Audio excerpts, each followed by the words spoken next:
is back. Cole, we had live real baseball on TV. Well, Netflix last night. Yankees 7, Giants nothing. The broadcast looked a little bit weird, but whatever. We had baseball on 25 minutes late. I texted you at 8:23. Like, what the heck, man? Like, they said 8 o'clock. 8 o'clock first pitch, 8:25. They still got dudes out there on the field accepting trophies and holding, silver bats that are crisscrossed. It's like, That's come sports. on, let's get this game on the road. The NFL starts on time. No. The NFL starts on time. You watch Super Bowl? Time to get it right. You watch Super Bowl? It's awful. The Super Bowl is one of the worst offenders. The NCAA is one of the worst offenders, especially when it comes to playoff games. But we're excited to have Major League Baseball back opening night last night. Opening day today, the Atlanta Braves and fans have to wait until tomorrow to see the Bravos take the field, Cole. But, man, it was good to see baseball on TV last night. Some things went well. Some things did not go well. Kind of a rough start, a bumpy takeoff for Tony Vitello, who just won a natty with Tennessee, just got absolutely blasted in his first appearance as a Major League Baseball manager. How did you feel about the game that you saw? I like Jameis Winston being there. That was fun on the broadcast in different capacities. I kind of say that jokingly, but I also kind of say that seriously as well. Like, it was unique. It was fun having him be in different capacities. He's a very likable guy, and he's got a big personality. So having him a part of it, it felt fun because it was a Netflix broadcast. And I think that's important, not to go like super banana ball, but to have a baseball product that you watched last night, or I sat down and watched the majority of the game, felt fun. And I'm not saying it was all because of Jameis Winston. I think Tony Vitello will be fine. I think there's a lot of people who will overreact, Diesel, with Tony Vitello losing his first game and Aaron Judge being as bad as he was last night. But that's what we do as sports fans. One game, opening night, let us overreact about everything. Yankees were good last night. And you know what? Yeah. This is an organization that didn't do much in the offseason. A lot of people were really worried and skeptical of the Yankees for not being aggressive in the offseason. I know it's one game, but think about it like this.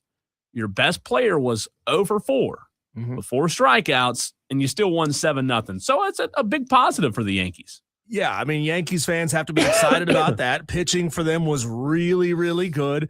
You got to be a little bit mildly concerned, nervous, maybe is a better word for Aaron Judge, because you're right, 0 for 4 is not good. They call it the golden collar, where you're a great, great baseball player, and you go 0 for 4 with 4 strikeouts. He was 0 for 4 with 3 strikeouts in the World Baseball Classic Finals. He wasn't good. Think about that. He is 0 for 8 for his last 2 games. He's just not seeing the ball well right now. But, hey, it's a long, long season. Lots of time for Aaron Judge to get it figured out. The best part of the night, Cole, this was absolutely fantastic. The very first automatic balls and strikes challenge was issued, and it went by like this. Here's some audio. On the inside corner, and he wants a challenge. Here's your first challenge. Jose Caballero. Gabby thought that was too tight inside. Let's see what we have. And it is. Oh, man, it got it. It's just in there. Call is confirmed. New York has 1 challenge remaining. Call is confirmed. Humans rule. Robots drool. Here we go. Baseball is back. I think that was rigged. I really do. There's no way that, like Diesel, somebody rigged the system. Somebody who's mad. Tell those if you didn't watch the game, it was a high inside pitch to Jose Caballero. It was very high and inside. I mean, it just barely nicked the corner of that little artificial rectangle that they put on the screen there.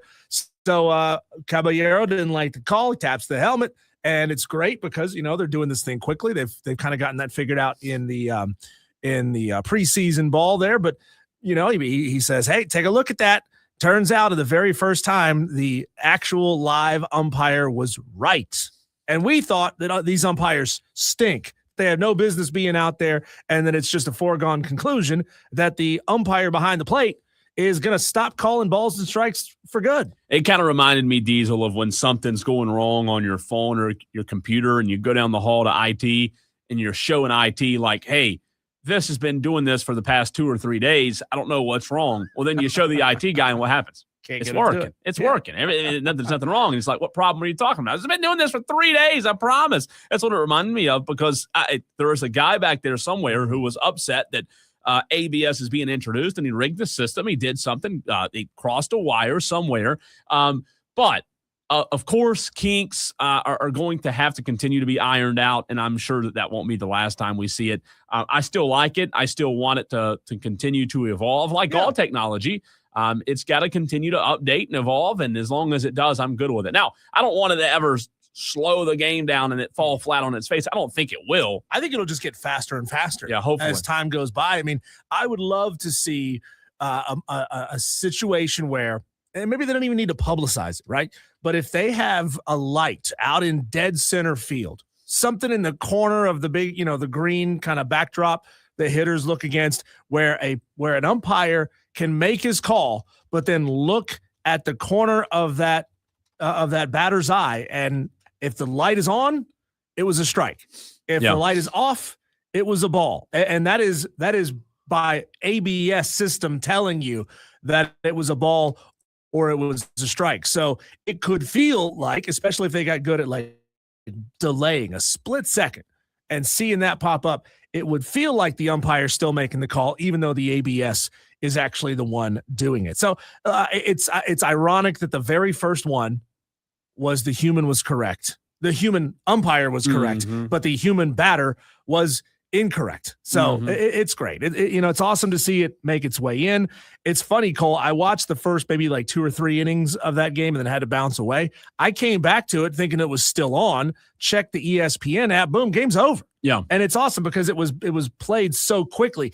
8:30 first pitch, by 11:15 or so, the game was over. Yeah. That's what it should be. Normally that would be in the 6th inning. That game would still be going on. It would be taking forever. So the pitch clock has sped things up. That's great. ABS did its job. And, it's I think this technology that a lot of people were really, really concerned about ultimately ends up being kind of a non-issue for the baseball purists. And I think you have to continue to find ways to interest new groups of people as well, because the baseball purists are already watching last night. I don't consider myself a baseball purist, but I did watch last night in and out for the most part. I had a few other things going on, but I kept the game on and watched most of it. And San Francisco couldn't get the bats going, and the Tony Vitello story is really interesting with him being in his first year, having no experience coaching MLB baseball, Diesel, them not putting up any runs. I know that wasn't sexy. However, look at what Max Fried did last night, former Atlanta Brave. He was just awesome. 6.1 innings pitched, allowed 2 hits, 0 earned runs, 4 strikeouts, 1 base on ball. And the weird part is Logan Webb was good too, but New York could hit the baseball last night, and they got some timely hits, some timely RBIs. Grisham and the leadoff guys for New York were really good last night, Diesel. And when you have guys that can be productive in the leadoff near the top of the lineup, the Yankees are going to be fine. There was a lot of people who were upset that they didn't do much in the offseason. They're going to be fine. And I know Aaron Judge isn't playing good right now. They'll be fine. You don't want Aaron Judge peaking in March. You don't want – I know he's gone 0 for 4, and you said it in the World Baseball Classic. He wasn't good either. But if I'm a Yankees fan, I don't have a problem with it. I don't want to play in his best baseball right now. I want to play in his best baseball in October. So I don't know if the Yankees will be able to knock off a team like the Dodgers, as good as they are, but you certainly want the team peaking at the right time. But it was fun last night. Beautiful environment, nice, pre-game festivities with a great national anthem. I love seeing the Giants, all the kayakers out in the right field looking. I mean, that seemed fun. I'd love to go do that. Absolutely. Sit in a kayak and just wait for a ball to come over the fence. How much does it cost? Does anyone know, without looking this up, does anyone know does it cost you money to get out there on a kayak? Because that's a good question. I mean, there's just to rent the kayak. You maybe? can't even see the field. Maybe they have a TV out there. I don't know, but it's become its own little legendary thing that I could totally see a franchise wanting to monetize that. I could totally see them saying, "Oh, you want to put a boat in the water? That's going to be $25." It's McCovey Cove. Yep, that is the name of the cove for the Giants game. Really, McCovey Cove. McCovey Cove. That is the name of it. So you can rent from local vendors. You can rent the kayaks. Can't right? Bring your own. I don't know, but I don't think there's. From what I see, I don't think there's a cost. But you're right. I'm sure they haven't tried to monetize it. But if it's out in the the bay or whatever it is. I mean, I don't know what body of water. They can't do anything. I just love that. I love traditions like that. I don't know if that's considered a tradition, but it's super cool. It's unique for sure. It's unique. Yeah. And we like unique things like that in sports. I like that there is a commissioner, and I know this commissioner in Major League Baseball has been scrutinized for a lot of different reasons. But I do like that baseball, it feels like baseball is in a place where baseball is willing to adapt and change to continue to evolve and to continue to gain a new audience, because the baseball purists, like we've talked about before, they're always going to be there. But in order to get more people, the pitch clocks, I mean, even attending a game, right? That's the biggest thing. Attending a game, that pitch clock, man, it feels fun. Like, there's just tempo and pace that wasn't there before. In my mind, it creates a scarcity as well. If I knew that I used to have a 3-hour window to tune in and catch part of this baseball game, and now that's shrunk down to a 2-hour window, I got to tune in and watch during that 2-hour window. It forces me to pay attention to when games are. It forces me to get in and watch that game while it's happening. I think it's great. I mean, and what were people's criticisms? That baseball was too slow. And baseball did get really slow for no reason. Like, there was no reason, really, for a baseball player after every single pitch to step out of the batter's box, touch his helmet, restrap his gloves, grab his nads, touch the spot on his helmet that's got the sticky stuff. Go grab a Pop-Tart. Bat again, and then step in, up, ball 3 outside. Let me step out, do it all over again. Like, it's slowed down for absolutely no reason. But a big performance for the Yankees. Largest opening day shutout win since 1988. And you said it, Logan Webb, he got touched up last night. The eyeball emoji. Now he goes into the season, or he starts the season with a 10.8 ERA. It's not good, but I think he's going to be fine. Again, it's one game. He's a really good pitcher. And he had bright spots last night. At times he was really good last night, but I think the Yankees, what they were so good at last night was getting some of these timely hits on, and they just hit across the lineup. They had 10 total hits last night across the lineup, so they were seeing the ball well. One thing that I do think is fascinating about this season, if the Giants, and I don't think this will happen, Diesel, but if the Giants were to have a slow start, let's say they had a start similar to what the Braves did last year, right, where it was like, hit the panic button, this team's not any good, we've got way too much talent to be this bad. How long do you think it'll take the criticism to start ramping up in the direction of Tony Vitello, who came into this position as manager, as skipper, with zero MLB experience whatsoever? Because you know how these MLB writers are, the MLB media, these shows, they are very, very cutthroat. And if the Giants do struggle early and things don't look like they're going well, Tony Vitello's job, I'm not saying like the seat's going to warm up, but that could be a real interesting story early in the season if they don't do well. 25 games, a month, roughly 25 games. If he gets to that point and he's struggling, man, those people are going to be saying, oh, he was clearly a bad choice. He was clearly over his head. He clearly didn't know what he was doing. Cole, we also we had two more amazing things happen during that game. The live introduction of the 999 challenge, which is 9 mini mini hot dogs and 9 mini beers between $55 and $65 is what it's going to cost you at various baseball parks across the country. But think about this. It's 9 mini hot dogs. Let's say it's a half a hot dog. For 4.5 hot dogs and 1 giant beer, I'm supposed to be paying $55? Good Lord. It's a lot. It's ludicrous. Ballpark prices, right? I know that it's fun to put on your Instagram. Look at me. I got the 999 challenge. But you're an idiot if you pay $55 for 9 mini dogs and a beer. You know what? Maybe this is just me. You tell me if I'm wrong on this. And Tolos, please correct me. I see 27 Tolos on the stream. JB, Dan B. I'd prefer a mini corn dog over a mini hot dog. Like, I don't know. Mini hot dog, I like hot dogs. Yeah. But a mini corn dog, I'm a corn dog guy. I love me a good corn dog. I'm gonna agree with you in the sense of corn dogs are easier to deal with. Easy, it's not like not as messy. You don't take a bite and everything falls out. Yep. But I just wish that people with corn dogs, and this is a light bulb idea for anybody in the upstate who's an entrepreneur, okay? Why don't they mix stuff into the batter? Like mix onions and peppers and whatever it may be, like into the batter. You batter the dog, you fry it, boom. You got some extra flavor already mixed in with the dog. And no one does that. Every corn dog I've ever had has been exactly the same. It's been a wiener and it's been the coating on the outside, and that's it. You know what's weird, though? There are very few things in life. This is just my opinion.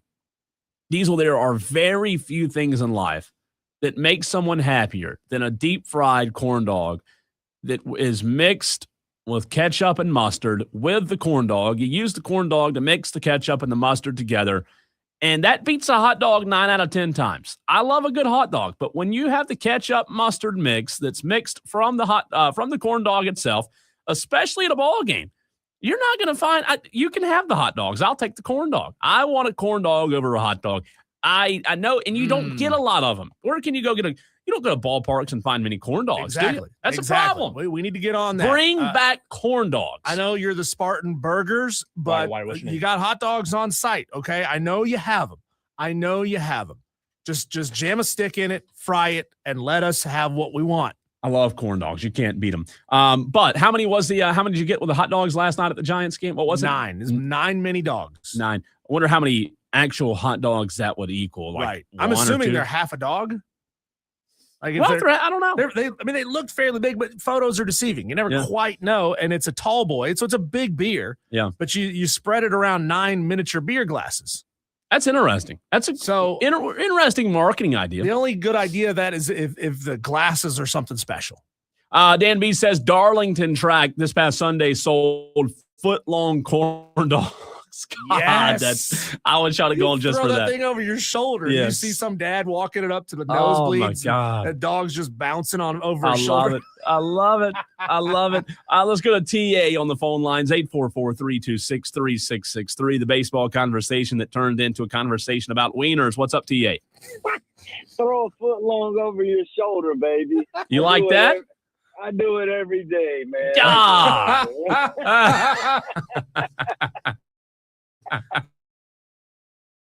But I do Google this, gather any information, but it's the corn, it's the weenie, and it's the batter that accumulates and makes the outside of the corn dog. Yeah. And I think I just think that's the only way you can make it. If you want onions, you can, make you a plate of whatever, cheese, onions, well, how do you do it then? Guacamole. How do you stick the onions? You mix it in a bowl, and then you just dip it like you would a fry or something, really.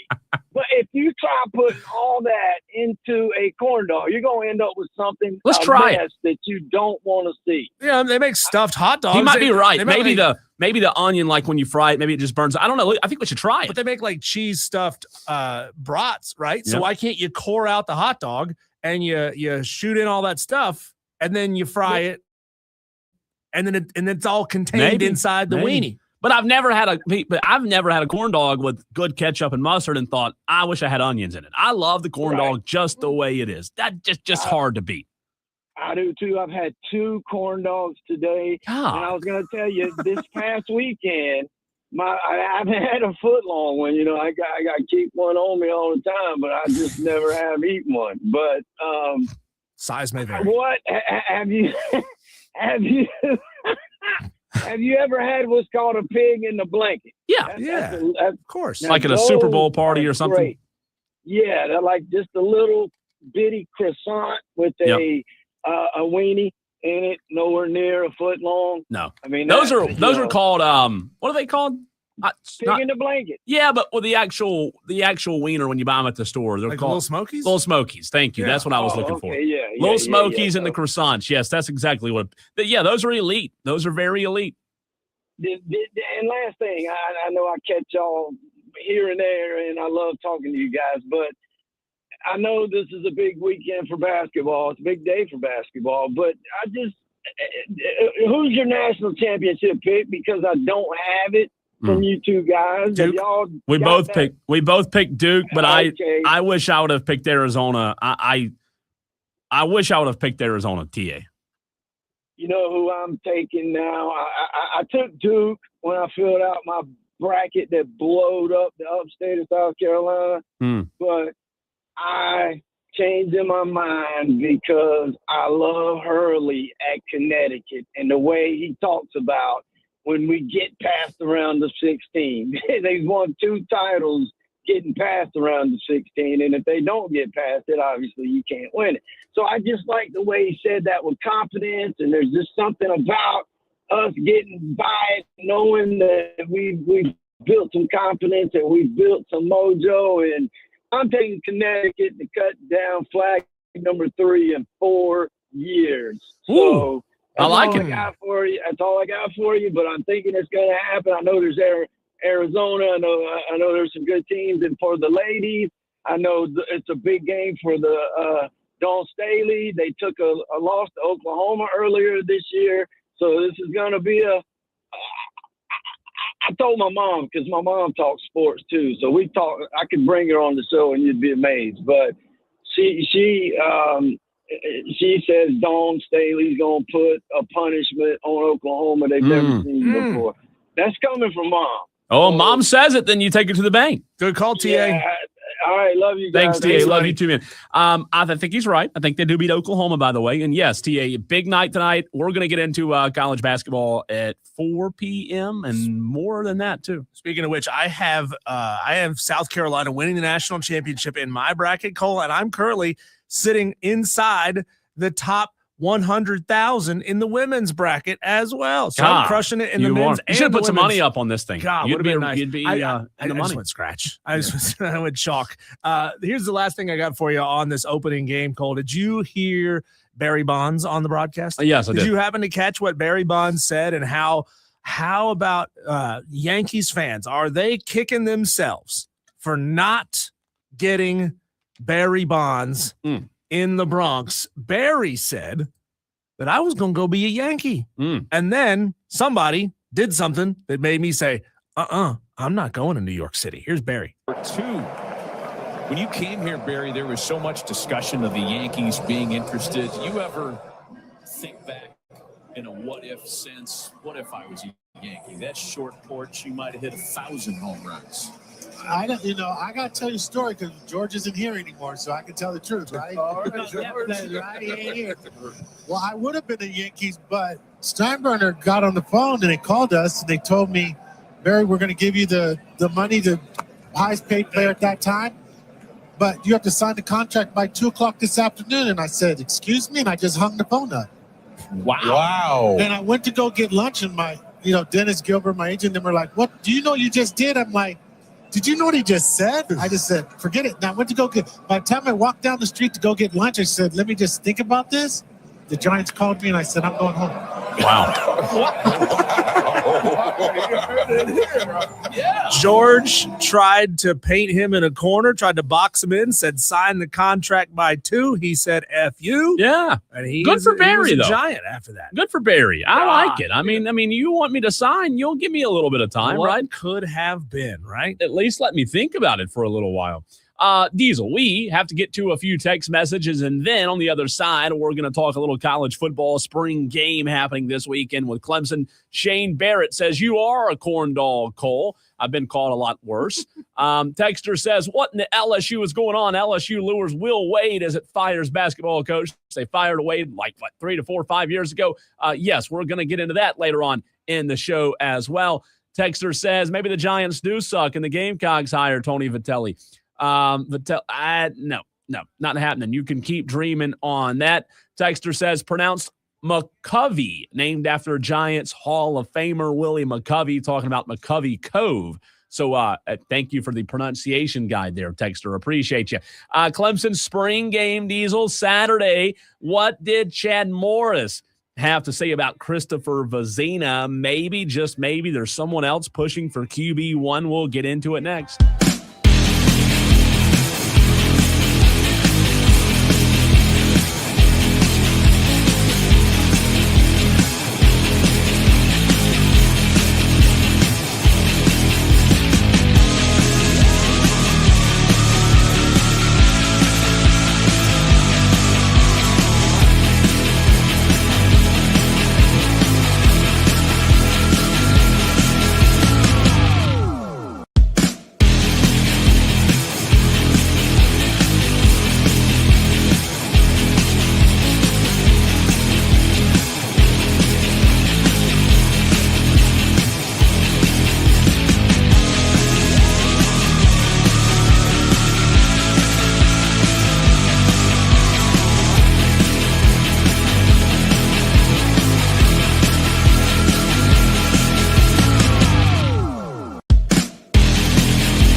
Cole, Bryson, and Diesel on the Fan Upstate.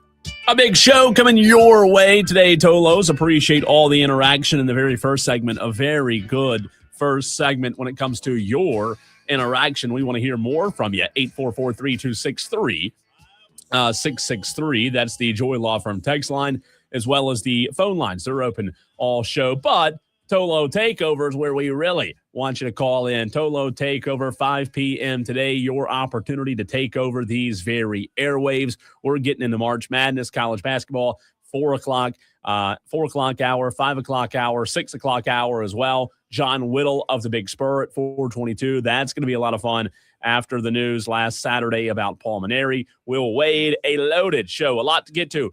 But Diesel, Clemson spring game is Saturday. Obviously the biggest story going into Saturday's game is the quarterback room, what that quarterback room looks like. Let's hear what Chad Morris said yesterday when asked about that quarterback room. Is he capable of pushing CB for the? I think we got great competition going on right now in our quarterback situation. I really do. And I think they've all taken the steps in the right direction. And so, we'll continue. CB's he's our top guy, and he's gotten the reps there, and has really progressed. And I've been really pleased with the way he's proceeded and grew this spring. So you would say going into the summer that there's going to be a competition still going into camp? I mean, I think at every position people compete. I think coming out of spring, CV is our guy. And but there's still competition. No one signed a lifetime contract.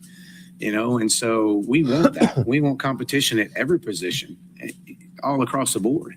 And so there's no days off. And when it comes to this, Diesel, the question that was originally asked to Chad Morris was, is there any chance Tate Reynolds, who has been QB2 as of late over Chris Denson, is there any chance he could push Christopher Vezina for QB1? You heard Chad Morris say it looks like Christopher Vezina is our top guy, but he also talked about right there at the end of that audio that this is a competition, hopefully, Diesel, all the way up until the start of the season.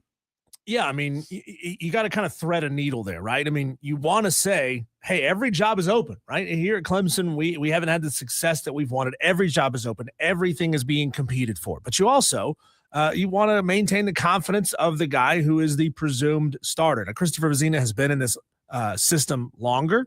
I know it's essentially now a new offensive system, but he's been inside the building longer. He's got maybe the trust of the coaching staff just a little bit more. And I'm not surprised that he is farther along than Tate Reynolds is. I'm not surprised that he's farther along than Chris Denson. So, you gotta say, hey, it's still open, but it's not really open, but it's still kind of open. Yeah, I understand that. I guess, Diesel, from a fan perspective, here's what I don't want.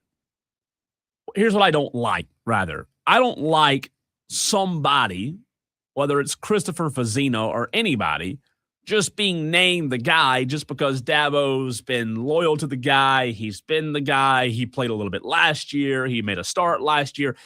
And I'm not talking just as a Clemson fan of any program. And I'm not saying Dabo's guilty of that, but I do have a little bit of a sense that he is. A little bit. Just a little bit. Not a lot. I don't want the guy to be the guy just because he's been there. I don't care if it's Chris Denson. I don't care if it's Tate Reynolds. I don't care if it's Christopher Vezina. I want the most talented player to play and start from the very get-go. We all remember when Deshaun Watson came in during his season, right? When he had his first glimpses of success at Clemson. We all remember the same thing with Trevor Lawrence. I don't want it to get to that. I want the best player on the field from day one. If they need time, guess what? They'll find time. You have from now between March and August for them to get better. If Tate Reynolds is the best quarterback on the roster, if he has the most upside, I want him on the field day one. I don't care that Christopher Vezina has been in the room for 2 years. I'm sorry. I don't enough of the loyalty stuff. Not saying Dabo's fully guilty of that. Sometimes I feel that way. Oh, no, Dabo's definitely guilty of that. He's guilty of next man up. He's been around a long time. He knows the place. He knows his way around. The lunch lady likes him. The guy that cleans the floor knows his name. He knows his wife's name, his kids' names. He asks about him every day. And then just a feel-good story that the next guy up was able to get the job. Dabo never wanted to hurt anybody's feelings by having a better player jump them. and until it got too late and he had no other choice, right? He's done it now multiple times where an incumbent player was given the majority of the season before Dabo finally realized, there's some big time deficiencies in this guy's game. We got to let somebody come in and take over. Yeah, it just comes down to who's going to be the best fit for Chad Morris's offense. And look, with the spring game Saturday, am I saying you're going to learn a ton? No, I don't think you're going to learn a ton, but I do think you'll see what each quarterback looks like in Chad's system compared to if Chad Morris wasn't the OC. Imagine, Diesel, if Clemson fans were going into another spring game with those three quarterbacks in Garrett Riley's system still. There wouldn't be a lot of excitement about the possibility of a Christopher Vezina maybe thriving in a different system. So while I do, and I know I might have sounded a little critical toward Vezina, I didn't mean to, while I do hope the best player wins the job, I also think that you do have to give Christopher Vezina the benefit of the doubt when it comes to Chad Morris, because none of us have seen what Vezina can do in Chad Morris's offense with the style. We saw him in Garrett Riley's offense for one start, right? And then we saw him at different times throughout the course of a couple of seasons. But we know what Garrett Riley's offense looked like. We saw plenty of that. Now it's time to see what Chad Morris's offense looks like with three guys. And the fact that Tate Reynolds has already passed Chris Denson, I think there's a lot of fans that are okay with it. I think there are a lot of fans who are like, man, I thought Chris Denson was in the program last year. I thought that he was on the trajectory of being QB2, but you get a highly touted recruit and Tate Reynolds come into the program, and all of a sudden he's performing well. And who knows? Maybe he's thrown in because of injury. Hopefully not. But I do think the quarterback room is more interesting at Clemson, Diesel, than it's been in a long time. And Cade Klubnik, he had that spot secured, right? Like, we all knew Cade was, even when we saw glimpses of Trent Pierman, we all knew Cade was going to be the guy. I think you do feel like, if you're a Clemson football fan for the first time in a while, there might be some decent talent, it's not decent. There's some talented quarterbacks in this quarterback room that may really be able to compete. And maybe Vezina wins the job. Maybe Vezina doesn't win the job come August. Yeah, and I've obviously had a really high opinion of Dabo Swinney for a long, long time.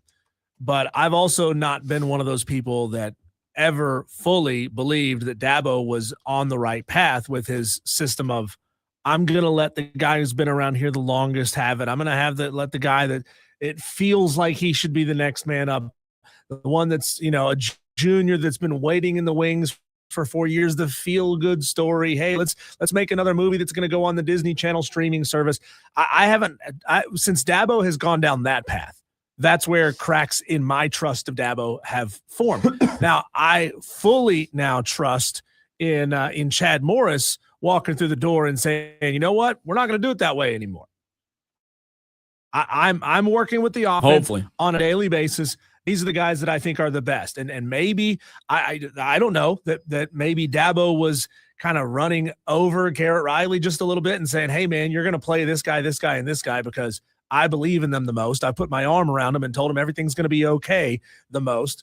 But I've got to trust Chad Morris, because that's the only person we have that's new eyeballs in the system. Outside of quarterback, I think running back is a very interesting story. And we know that the defense is a big story with the secondary players they got in the portal and some injuries on the defensive front. We'll get to that, obviously, maybe tomorrow and later in the spring and summer. But Diesel, the departure of Adam Randall, I think makes this a very interesting, even on this show. But Chad Morris talking this week mentioned a few names that really have stepped up their game. We know that Gideon Davidson's been in the program. We've seen flashes from Gideon Davidson over the years. Toward the end of last year, especially in the bowl game, if memory serves me correct, Gideon didn't really perform outstanding. But Chad Morris said a couple of days ago, I think Gideon's had a really good spring. I really do. I think Gideon's had a really solid spring. He runs really hard. Chad Morris, Diesel, also mentioned SMU transfer Chris Johnson Jr. On Monday. The media was able to see a portion of his practice with the offense on the field, and a back from SMU that shows some promise. He's the one that Dabo, you kind of questioned in the media, right? I think so. so. Said like, you're not really. Have you really been going through an ACC Division I strength and conditioning program, because you don't really look like it? He kind of challenged him to take another step. Is that the same guy? I think so. He is the SMU guy, Yeah. and you now have. I don't know if this running back room in 2026 will be running back by committee, but I do think that these two running backs, Diesel, for Clemson, bring two different things, right? With speed and elusiveness. One's a little bit, and I think Saturday in the spring game, fans want to see, yes, the quarterbacks. The quarterback's the big story, but I also think offensively, with a lot of these new faces offensively, fans want to know what this running back room is going to look like. Is Gideon Davidson going to be RB1, or will we see platoon at the running back position? Will we see running back by committee?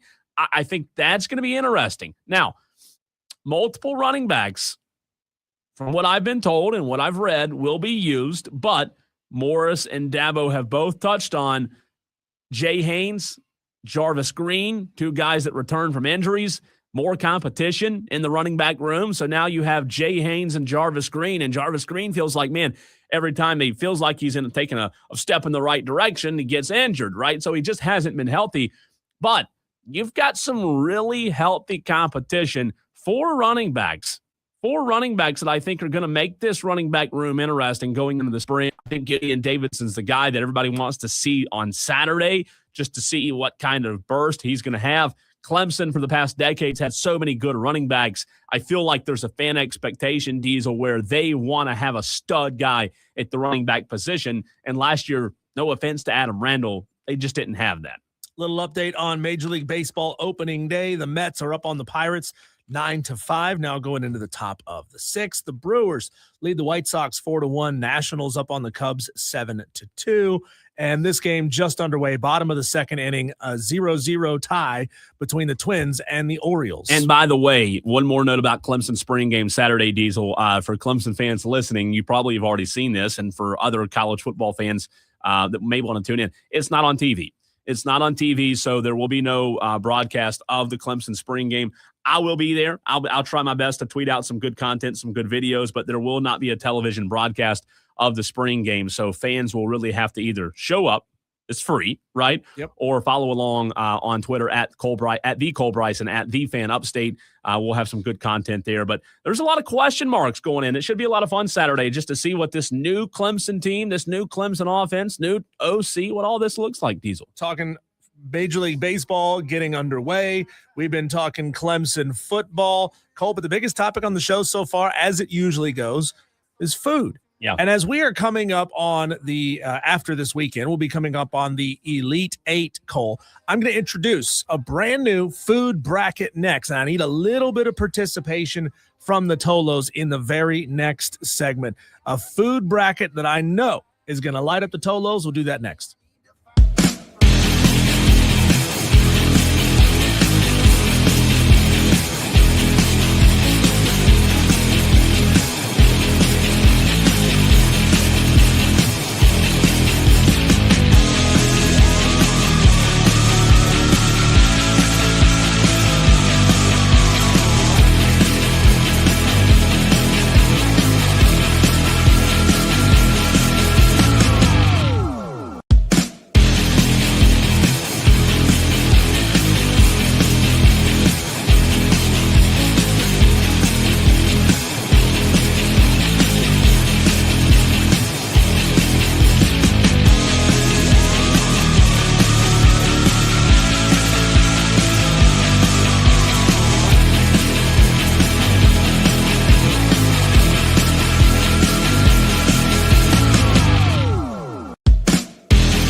Bryson on the Fan Upstate. Cole, I feel a little bit bad bringing this topic to the show because, unfortunately, currently, it excludes you. You can't really be a part of this bracket and this topic because you're doing a phenomenal job losing weight. You've lost, you said this earlier, 40 pounds? 38 to be exact. 38 to be Which, exact. which means you haven't had any of the items that we're about to nominate for a bracket. I have cheat days. I have cheat days Okay. every 10 days or so. You know as well as I do that anytime we talk food on this show, it automatically lights up the Tolos. Yeah. So I want to start this call. I want to start a bracket of the 8 best fast food French fries that have been available here in the upstate. I don't want to talk about like some chain that's only out in California because most of us have never had that. I also did a lot of research on this last night, Cole.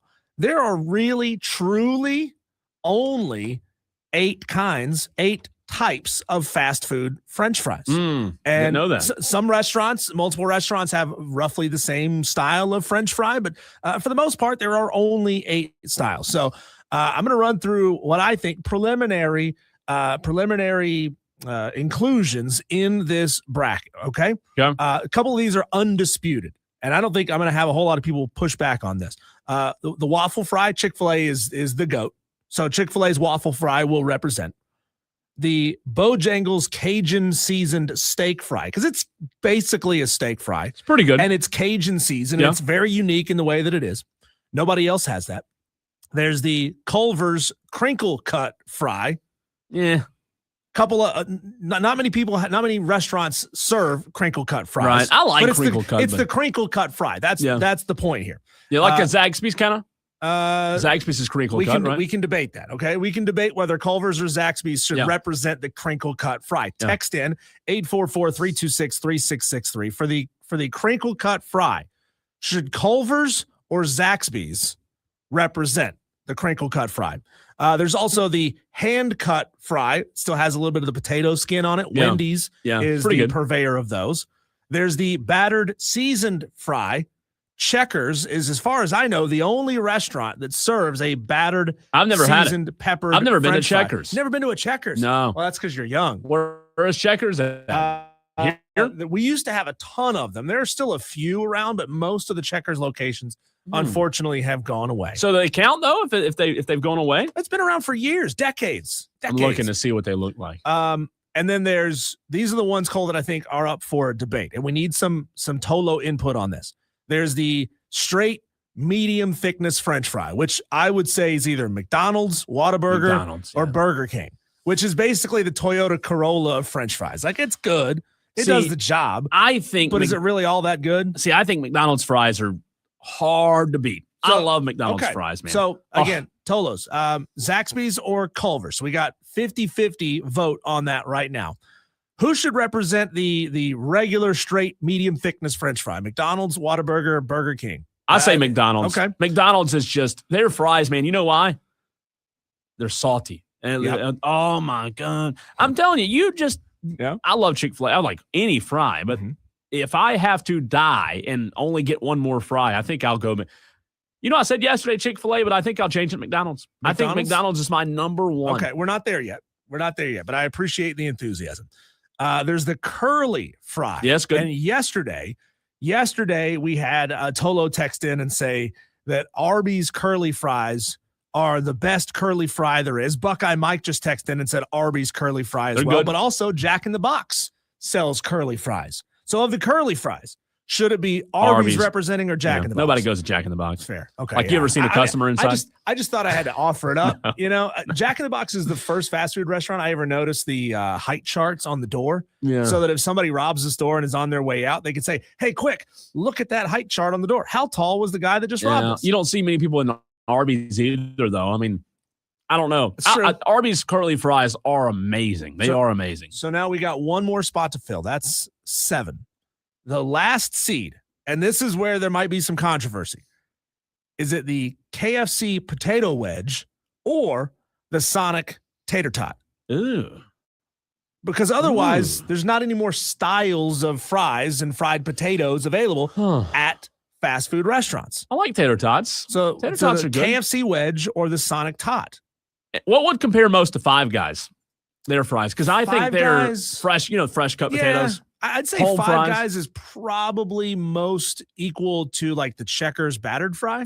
See, I love, right? I don't know. I've never had a battered fry. Or is it closer to the Wendy's hand cut fry?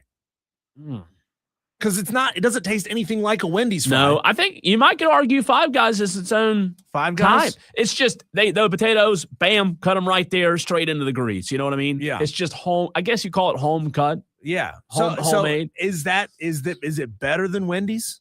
I like it better better than Wendy's. I like it better. Tolos, you tell me. Yeah. Texters, Buckeye Mike says Culver's, without a doubt. Another texter says Zaxby's should get the crinkle cut fry. Fries, man. I'm fine with that.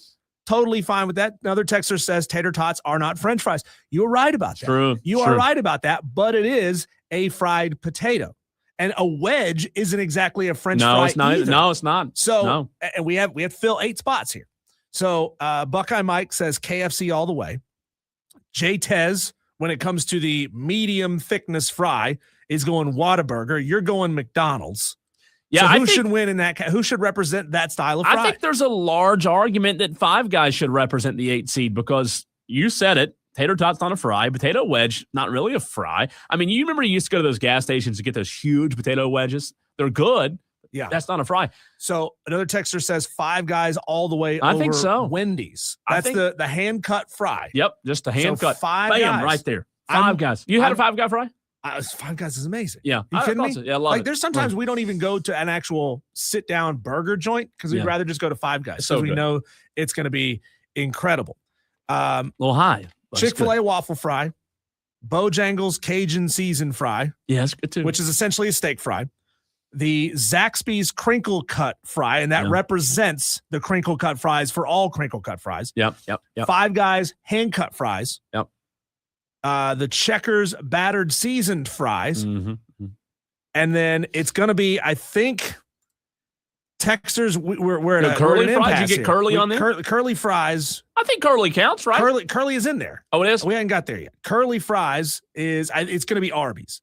Arby's will represent the curly fries. I like it over Jack in the Box because again, not that many places serve curly fries, so we got to pick one, right? We don't want 5 of the same kind of fries just mucking this thing up. Yeah. The medium thickness straight French fry, McDonald's, Whataburger, Burger King. You went McDonald's. Another texter went Whataburger.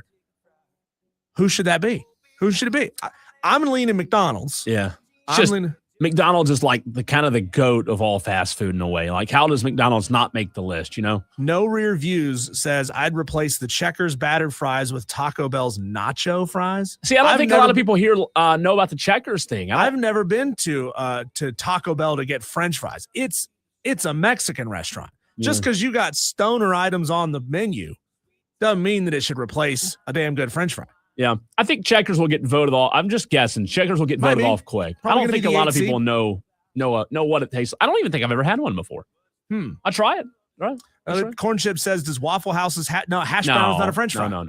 If you say that a tater tot's not a French fry, a hash brown, which is really just half a tater tot, is smashed also down, right? Is also not a French fry. Yeah. So does it have to be the KFC wedge? Yeah, maybe so. I think it has to be the KFC wedge. Maybe so. I like KO. I like any All right. fries. Well, the bracket is set. KFC wedge, Arby's curly fries, the McDonald's straight French fry, the Five Guys hand cut, Zaxby's crinkle, Bojangles Cajun seasoned, the Chick-fil-A waffle fry, and the controversial pick here because we haven't decided on one to put in its place.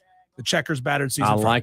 I like it. Tolo, speaking of brackets, Sweet 16 starts tonight. Diesel and I need to make our predictions. We want to hear from you as well. Who wins tonight? Sweet 16. We'll get into tonight's matchups and make our picks next.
3 hours from right now, Diesel. We get not 1, not 2, not 3, but 4 college basketball games. I wish they would start them at 2, 4:30, 6:30, and 8, but it is what it is. We'll cram 4 into a 2-hour time slot, starting with Texas and Purdue at 7:10 p.m. The Sweet 16 begins tonight. Welcome into Wire to Wire, hour number 2 of the show. He's Diesel. I'm Cole Bryson. So good to be with you on this Tolo Thursday. Reminder, Tolo Takeover coming up 1 hour from now. Yeah, get your gripes ready to go. Anything you want to say, call in at 844-326-3663. You better have a good one. You better have a good reason to call. We want to hear from you. Some first-time callers as well. We're calling for you at 5 p.m. 1 hour from now. But the Sweet 16 is back tonight, Diesel, 7:10 p.m. We start with Texas and Purdue. And for 20 minutes tonight, Texas and Purdue will be the only game on, but 20 minutes later, it will not be, as Iowa, Nebraska, a 1986 football championship game, it feels like, right, will tip at 7:30 on TBS. But let's start with the Texas Longhorns going up against the conference champ in Purdue, a Texas team that really surprised some people. They beat a good BYU team not too long ago in the tournament, Diesel. And this Texas team now, going into this game tonight against Purdue, I think this Texas team has the country on notice just in terms of, hey, we're not a Cinderella, but we're here and we can make a deep run in this thing. Purdue, I think, has more talent top to bottom across the board. Texas has a lot of talent. They stumbled a few times, and it's sort of deceiving, that 21-14 record. But this Texas team has belief on their side, man. They not that Texans need any other reason to feel good about themselves and to feel superior about themselves, but they have won 3 games in this tournament, Cole, and they were not expected to get this far. So I like them on a belief standpoint, but I just don't think they'll have enough to beat Purdue.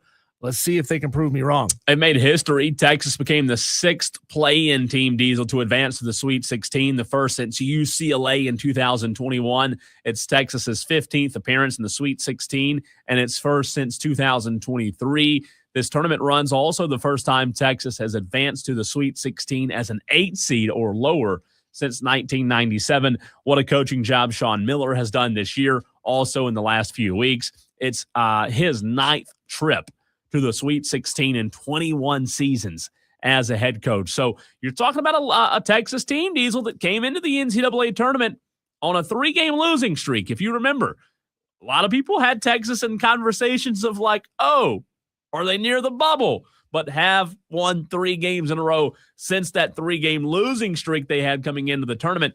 What changed? Defense.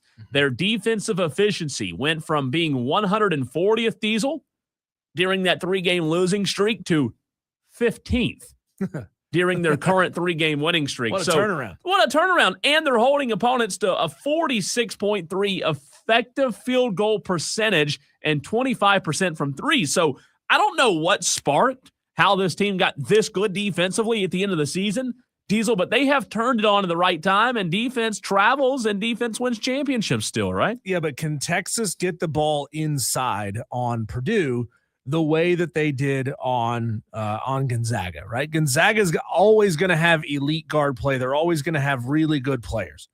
But do they have the size necessarily to go against SEC teams? And that's basically that's both in height and in weight, in just power, right? I mean, you got to beat and bang on those dudes for a full 40 minutes.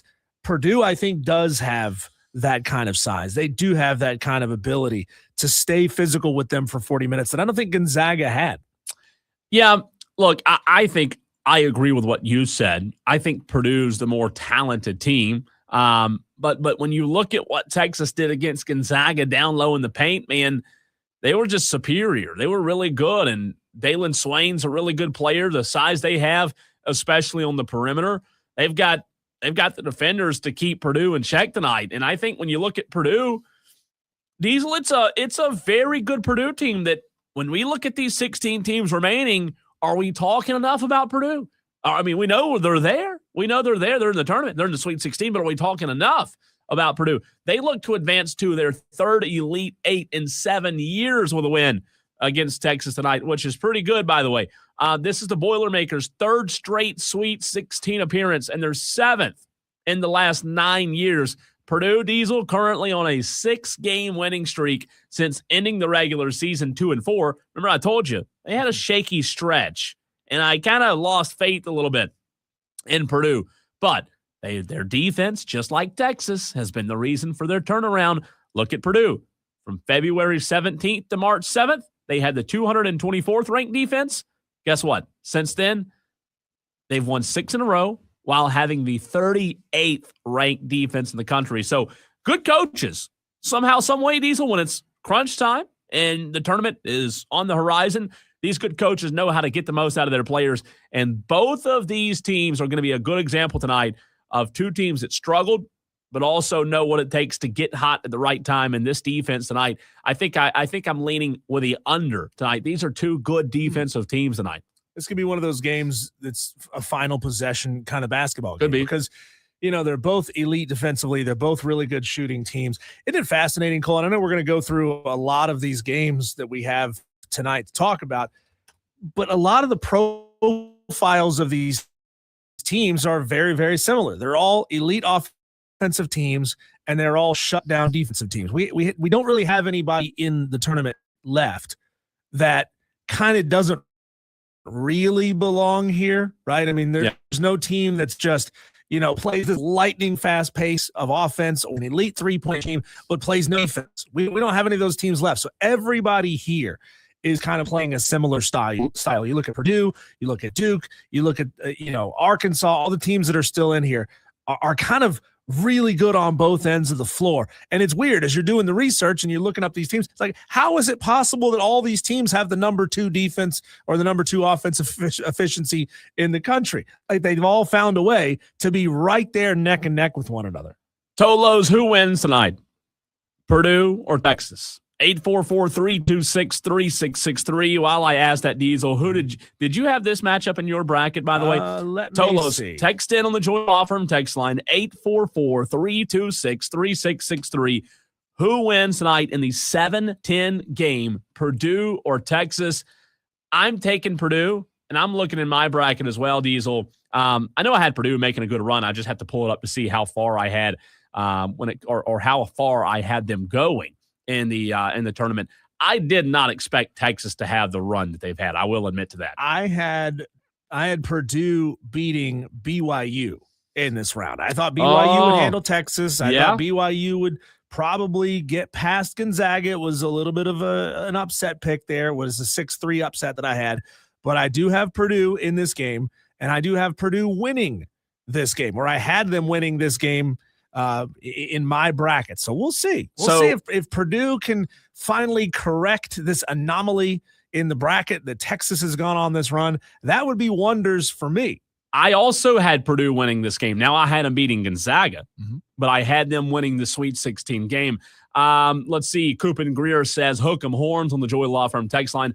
RJ says, happy MLB opening day. Fellas, it's time for some Red Sox baseball on the rod at Cincinnati. Go Sox. RJ, I hope you did not miss the first segment of the show. We talked MLB for the entire first segment, 25 minutes of MLB to start the show today. What time do the Red Sox play today?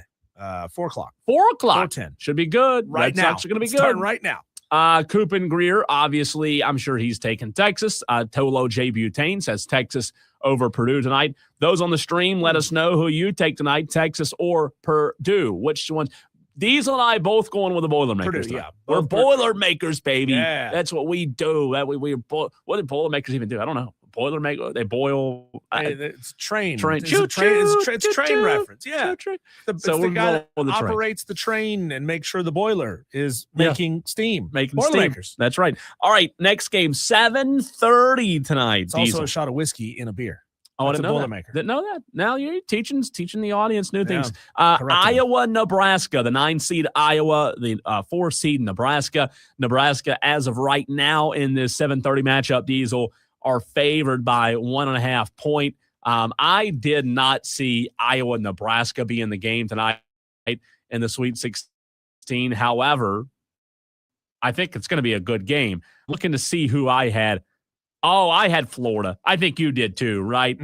I had Florida over Yeah. Vandy in this game, Diesel. I didn't have either one of these teams in my bracket. Iowa, Nebraska. Nebraska upset Vandy. Iowa upset Florida. I had Florida over Vandy tonight. But no, we're not getting that. We're getting Iowa, Nebraska. Hey, the better teams win. Yeah. Better teams win. I had Florida in this game. I had Florida beating Vanderbilt in this game. So I was wrong on both counts. By the way, WVU fan 214 did go Purdue on the text line. Who do you like in this one tonight? Iowa, Nebraska. I mean, It's a Midwest homer right there. It's a homer pick for a Midwesterner. Could be. Yeah. You know, impressive wins. They beat Clemson, but the really impressive win is Florida, right? Iowa coming into this with a lot of confidence, Diesel. I think I'm going to pick Iowa tonight. I didn't have this one in my bracket, but Iowa kind of gave people, you know, like a show, a blueprint of what it takes to go on the road. And I'm not saying Clemson's a bad win. They certainly, any tournament win's a good win, but then they go beat Florida, man.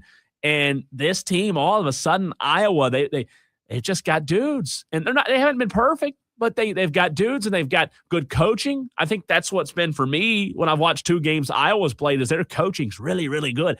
I don't know. I think I'm leaning Iowa. It's unfortunate that these two teams are matching up in the Sweet 16, right? I mean, it'd be great if these two teams were on opposite sides of the bracket because they're so similar. Like they're both phenomenal stories.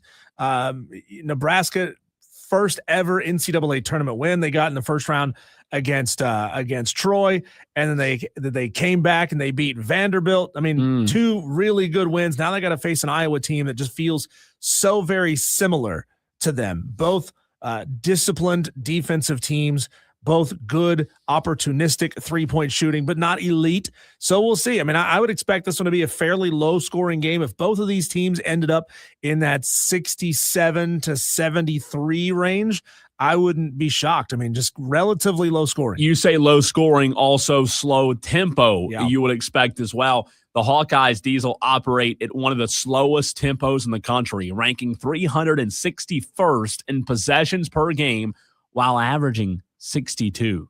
Now, Bennett Sturts, let's talk about that guy for a second. He's been phenomenal. We talked about it going into the Clemson game that Bennett Sturts could be a problem for Brad Burnell's squad. He was. Bennett Sturts has been really, really good. 19.7 points per game. Double figures, right? And Tavion Banks, you have that guy over there to your right, adding 10.6 points per game, Diesel. That combination's been really good. And like I said a minute ago, I think this team's just really well coached. The defense, it doesn't feel like Iowa's defense sees a ton of possessions because of the style in which they play. But on the flip side, you've got an Iowa transfer in Price Sanford with Nebraska, who's also had a good season, and he can shoot the 3 ball. And he's averaging 17.9 points per game. So I think this one's going to be a knockdown drag out tonight. I'm going to pick Iowa, though. Give me they've just been so sensational, and they've got good coaching. I'm going to roll with Iowa tonight, Diesel. Who are you picking on this one? I'm going to go Nebraska just simply for the vibes. I mean, it's a cop-out answer to say like either team could win. But I feel like Nebraska's just got a little something extra, a little bit of magic in them. You know, I don't. It's hard to say. It's 1.5 point spread, by the way. Coin toss. Yeah, I mean, I think this Nebraska team is a phenomenal story, and if it didn't go Nebraska's way, I'm not sure that their play-by-play guy would survive the trip home. Oh yeah, so the old guy. Let's keep him alive as long as possible. God, that's bad. Is he dead yet? Is he still alive? Oh. I don't know. Even though his voice was like was totally sounds like me right cracked. now with the pollen, right? Yeah. All right, Arizona. Talk about a big spread, Diesel, in tonight's. What is it? 8:40, 9:45. Is that right? What are we doing? What are we doing? Let me get some Red Bulls on the way home. 9:45 on CBS. Arkansas, Arizona. Arizona favored by 8.5 points, Diesel. And you know, if you're going to stay up, you got to stay up because I think this could be one of the better games of the night. It's got the star power, right? It's got the guys. It's got the blue. It's got the NBA players that are going to be playing, and the coaches and Calipari and Arizona's coach. Is he going to go to North? No, he's going to stay according to him today. This game, I think, could be special. Does the spread surprise you that Arizona's favored by 8.5? That feels like a lot of points to me. It does, but who better to get his team hyped and ready to go as an 8.5 point dog than John Calipari? Yeah. Yeah. It feels like if it was a small program, a mid-major, hey guys, it's been a lot of fun. I love you. We've done a great job shocking the nation, but it's Arizona tonight. This is a different story. That's not John Calipari. I'm glad you brought that up. Get ready. Hope you're sitting down, Tolos. The last time, listen to this. If you're a investor like Tom in Somerville is, the last time Calipari didn't cover as an underdog in the NCAA tournament, 2007. Oh, my. He's a 9.5, 8.5 point dog, according to which book you're looking at tonight. That record can almost vote. It could. So give me Arkansas to cover. I know we hadn't made our pick yet. I do think 8.5's a little too many. Few too many. I think so. I think this is going to be a really good matchup. Arizona, I think at times has struggled to defend the rim.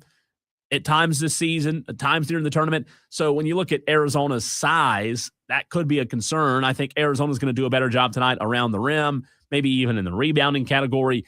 I think Arizona is the better team. But when you look at potentially getting into foul trouble, you got a guy that's 7'2". He's really good at drawing fouls, by the way. And then on the flip side, Diesel, you've got Darius Acuff Jr. Can that guy, is he going to lose? Is he going to carry the team on his back? I think Darius Acuff Jr. gives you enough confidence that you just take Arizona or Arkansas to cover. Give me Arizona to win by 4 tonight. Well, is Braden Burry's going to be hitting the 3 tonight? If he's hitting the 3, I think they'll be fine. He's the only starter that can consistently hit the 3 ball. Outside of that, it is hit or miss for this team. I mean, it makes you a little one-dimensional out there from the 3-point line. Oh, if he gets the ball out there, he's going to be putting it up from 3. Outside of that, nobody else is gonna take it. So they're either going to get it back to Braden or they're going to try to push it inside. You pick who? I pick Arizona. Me too. By 4. That's me too. I'm with you. I think it's close. Last game tonight on the docket, 10:05. Might be later than that. Illinois and Houston. This is an interesting game, a close spread, 2.5 in favor of Houston last time I looked. No doubt Houston will have the crowd advantage tonight, Diesel, but this is a very good Illinois basketball team. Houston chose not to be the host program prior to the NCAA tournament, and things played out really well, I think, for Houston. I think it'll be a heavy Houston crowd tonight when you talk about what they've done throughout the course of the season, the Big Ten. The Illini rank 15th nationally in 3-point shot rate, so they shoot the ball pretty well. They don't mind taking some chances and getting some shots up. I think this could be a good team, but at the end of the day, or a good game, at the end of the day, Diesel, I think Kelvin Sampson's going to have his team a little bit more prepared. Not saying Illinois is not good, but I just can't bet against Houston tonight. I'm going to take Houston to win and cover tonight, and Kelvin Sampson advances to the Elite 8. Well, Houston's going to have to shoot the 3 ball well in this game. Good news for them. They shoot the 3 ball well. They shoot it at 35%. And this Illinois team is really good at protecting the paint. They are that front court is just monstrous down there. They don't let teams drive on them. They don't give up second chance opportunities.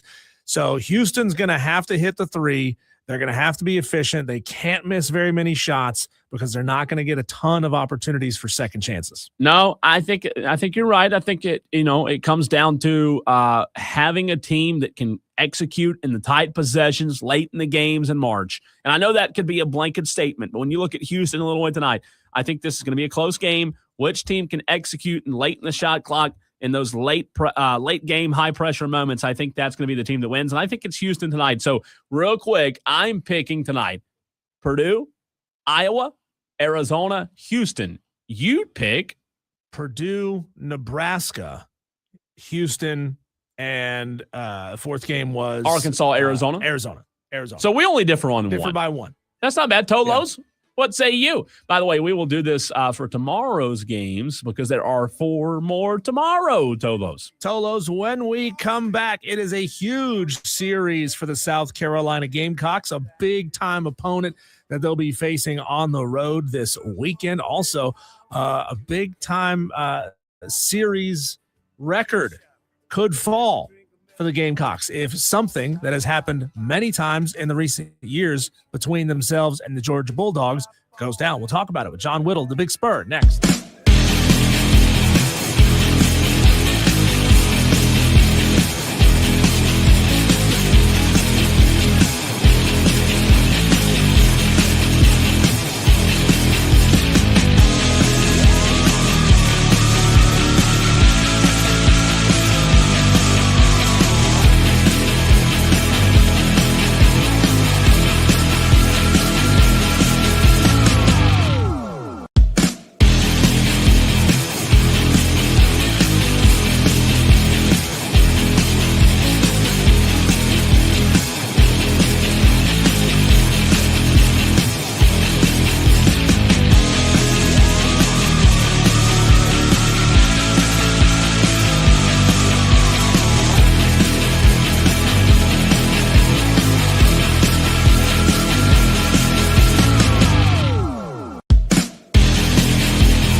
Well, they just faced the number 4 Arkansas Razorbacks last weekend, Cole. They don't get a weekend off yet. They'll go on the road and face the number 7 Georgia Bulldogs. To talk all things South Carolina Gamecocks baseball, we bring on John Whittle of the Big Spur.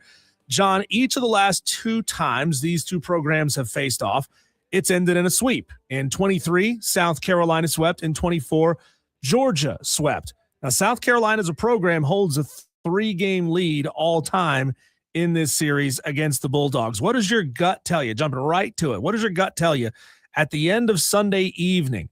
Will the Gamecocks still hold a series lead, or will the Bulldogs tie it up?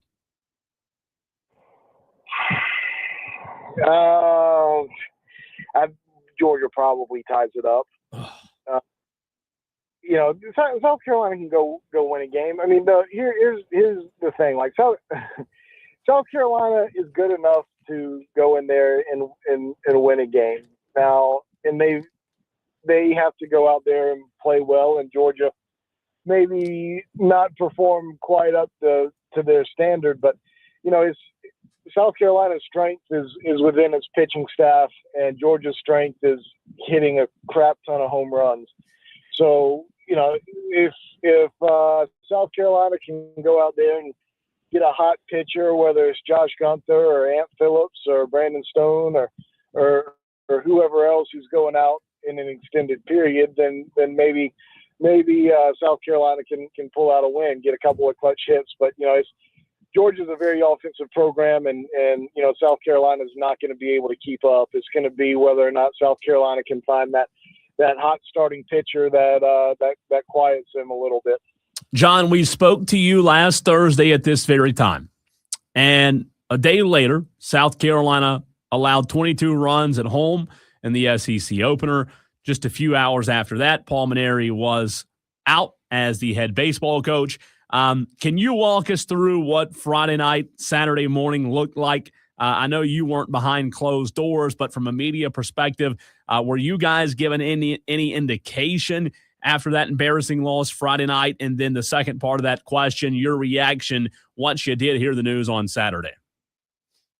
Oh, no, not really given any kind of indication. I got a message about, I don't know, probably 11:45 on Saturday morning saying that the team was having a team meeting, and part of me didn't read too much into it because you just got your tail whipped 22-4, and sometimes you have a little come to Jesus meeting with the team after a game like that. And I didn't discount that, but with the way things went on Tuesday and with the way things went on Friday, my antennas were certainly perked, and I had made a few phone calls and figured out, just shortly after noon that what had gone down. So, the timing of it was a little bit of a surprise. I thought that I didn't think that anything would really happen before the Georgia series. That was kind of the mark I've had on my calendar for several weeks now.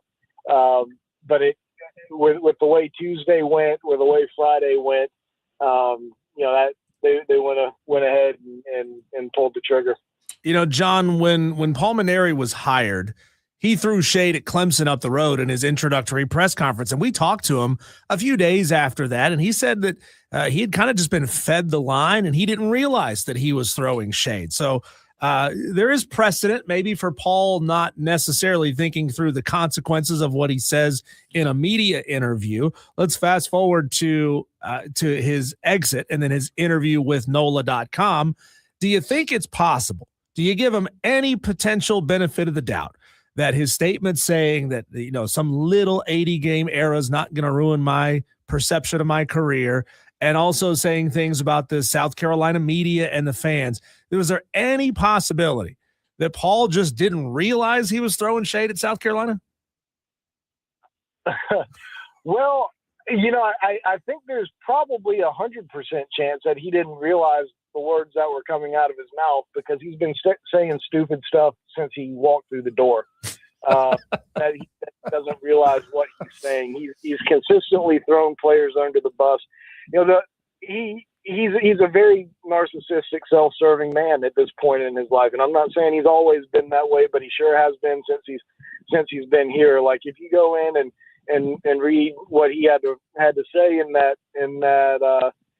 NOLA.com story. I mean, he talked about how hard I worked and how I did my best and I did all these things. I. And then when it came to talking about wins and losses, well, we just didn't do well enough. And he immediately invoked other people, but he sure did praise himself on how hard he worked. So, he's the kind of guy who I don't know if y'all heard, Koki, who wrote the story, Koki Riley, did an interview on one of the local radio stations here in Columbia where he said, basically what it came down to was Paul wanted to defend his record and defend his career and just be sure that everybody understood that, this was just a blip on his radar. And that tells me right there all you need to know. He always looked after himself, number one, and didn't hesitate to throw shade at anybody else, especially if it made him look better. John, when he talked about the fans and the media being impatient, is that something that you think? I mean, I guess we talked about this on Monday. Any fan base, you could use a blanket statement and say any fan base is impatient. But was there anything that happened that caused him to say things like that? I mean, how was his relationship with you or not you specifically, but him and the local beat that covered the Gamecocks like you do day in and day out? Or was that just a very uneducated, not really thought out response there about blaming the fans and media? You mentioned the Georgia South Carolina record earlier, right? Mm-hmm. And one of those sweeps was Georgia in Founders Park back in 2024, and when that series was played, it was the 9th weekend of SEC play. It was the last weekend, or next to last weekend of the regular season. And South Carolina at that point in time was the projected number 8 national seed. And Georgia was projected the number 9 national seed. And it was kind of thought, whoever wins that series is going to have the inside track at hosting a super regional. Well, Georgia obviously went on and kicked Carolina's butt that weekend. And Carolina got their butt kicked the next weekend at Tennessee and fell out of even hosting a regional, much less a super regional. But I say that to say, South Carolina was right there at the end of the season in position to host a regional and maybe even be a national seed. And then Mark Kingston ended up being fired at the end of the year. So Paul Mainieri took over a program that was in decent shape when he got here. And, it just happened to ruin it. And, I forgot the question because I went on that little side track. You're good. To get to where You're good. I just didn't know if there was anything that stood out to you in the time covering him on a daily basis with you in the local beat. Was there beef between him and the media? Well, and okay, yeah, that's what I was getting to. Well, he's preaching or was wanting more patience, mm-hmm. right? And blaming the fans and the media for not giving it to him. But when he took over, South Carolina wasn't that far away. And, he said in his press conference, introductory press conference, I don't have a 3-year plan. I don't have a 5-year plan. I have a 1-year plan. Well, that's why you were hired, because South Carolina wasn't too far off, and they wanted to get a guy in who could quickly elevate the program, not build a program. And now he's talking about South Carolina fans and media being impatient. Well, you just took the team in your first year to the most losses in program history, coming out of an NCAA tournament, and you were on pace to, before you were fired or before you mutually parted ways, you were on pace to having the worst record since 1970 through the first 25 games. So I don't think it was impatience. He's always been one of those guys who wants to keep people kind of on the periphery of the program. Some coaches, they want you around and they want you, covering the team. They want you, they embrace the media more than others. He's not that way, which is fine. There's been plenty of coaches who've come through here that haven't been that way. And there's plenty of programs across the country who are that way.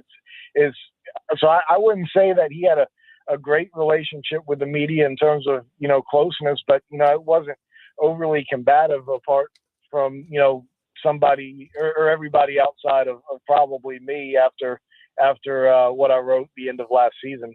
So but it wasn't like that before I wrote that piece. So, John, the team is where the team is right now. 1-5 in SEC play, but 500 overall. Big picture, what is the goal now under Monty Lee? Is it to finish around 500? Is it to just win a couple of series or take a couple of games? And then little picture, as you look back at kind of what has cost them some of their midweek games, a lot of errors. What are they doing on the ground in practice to make sure they cut down on things like that, which certainly helps you get to that 500 mark? Well, some people scoff at this, and I get it. But, so much of the little things that are going wrong on the field boils down to, confidence and desire to be there and engagement and that kind of thing. There have been guys who've missed pop-ups, just like routine pop-ups, and you don't do that because you're a bad baseball player. You do that because of other external factors, right? Like your head is not where it needs to be. The short term, the little picture stuff is more about just getting everybody excited about playing baseball again and wanting to be at the ballpark versus being required to be at the ballpark.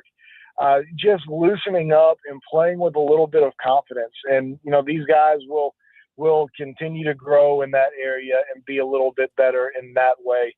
And, that's the small picture stuff that you're getting at. When it comes to big picture, like I wrote this shortly after the move was made. Like I've felt from the beginning that this team was probably a little bit short on talent of making the NCAA tournament, but that's the ultimate goal, right? Is to make it into the NCAA tournament. And there's going to have to be a lot of wins that happen along the way. And, you just played the number 4 team in the country. You got number 7 in the country this week. You got, I don't know what Texas is. They're top 5. You got them the following week.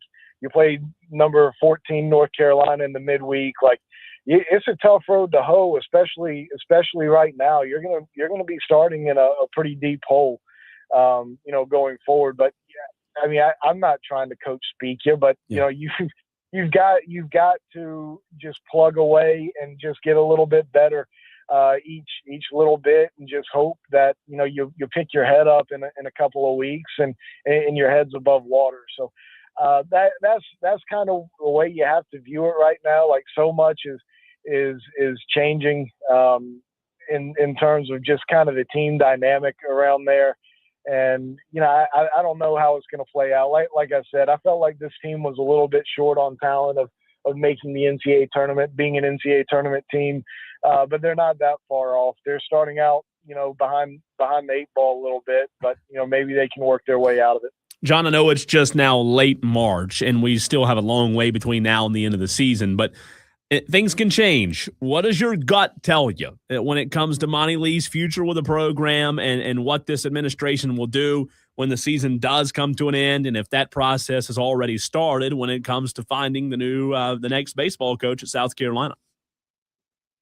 Yeah, I mean, the great thing about this for Monty Lee is he's got an opportunity to show just what he can do. Like when you're trying to hire a head coach, you don't usually get to test drive that head coach. Yeah, and he got a 34-game test drive here to see how he does. And there's a 22, 24, whatever it was, game sample size of watching this team play under Paul Maneri. There's going to be a 30-something game stretch of what it looks like with under Monty Lee.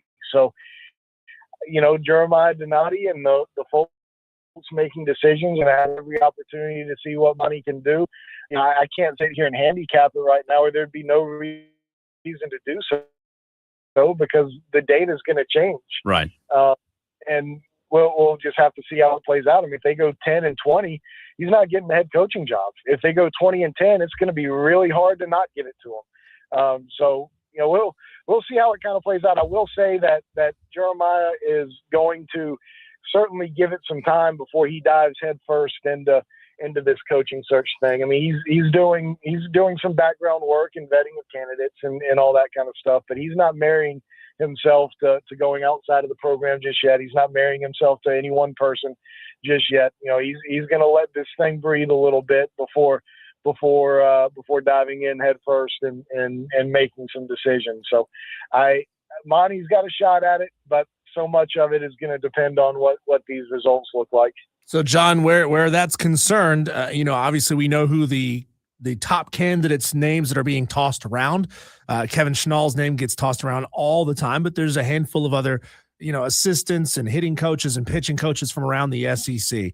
Are you hearing anything at all from the coastal side? As I'm sure you're digging up there to see how happy he is. Is he interested in leaving the program that I know that he cares a lot about? What are your general thoughts on Kevin? Is he a gettable candidate, or is that kind of a long shot given that he loves Coastal as much as he does?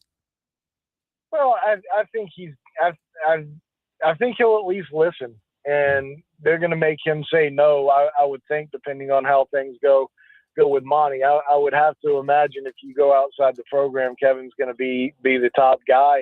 And he flirted a little bit with Tennessee, when their job came open, and decided that wasn't quite the right fit and quite the right opportunity.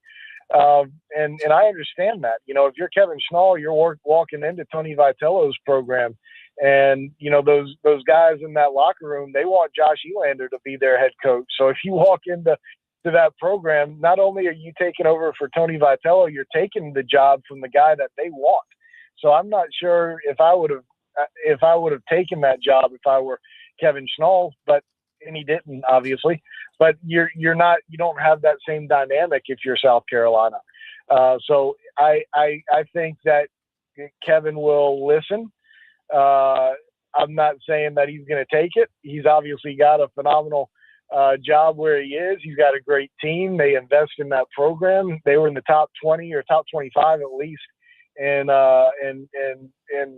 expenditures and money that they paid out for their baseball program last year, not including NIL, but they've got some NIL money down there, which a lot of mid majors don't have. But South Carolina spent about $2 or $2.5 million more than Coastal did, and they've got a lot more NIL money than Coastal does, and the allure of coaching in the biggest conference in the land, that could certainly be a factor. But I will say that there's talk in the baseball world that Florida also comes open this year, and Schnall would be somebody who Florida would like to talk to, and he might be deciding between the place he calls home and a couple of other SEC schools too. So that's a guy who you certainly have to know, and a guy certainly to track. And maybe he leaves, maybe he doesn't, and even if he does, it's not guaranteed South Carolina. But I do know that it'll be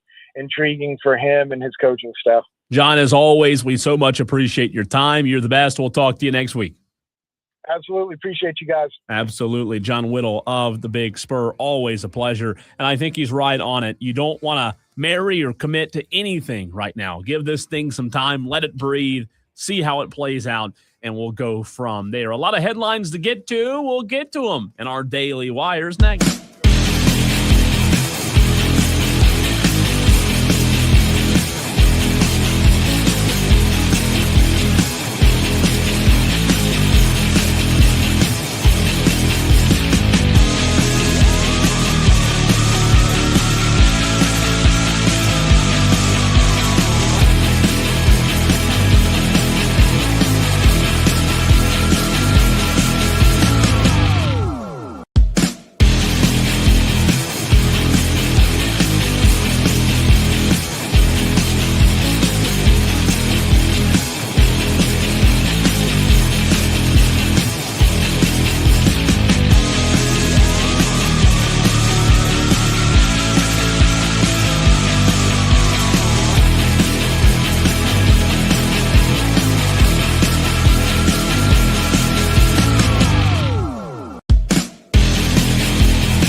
Upstate. Well, Diesel, it is time to whip around our daily wires. It's the headlines. Not a lot of interaction right now on the stream. Tolos, get back in the chat. I see 86 of you there watching.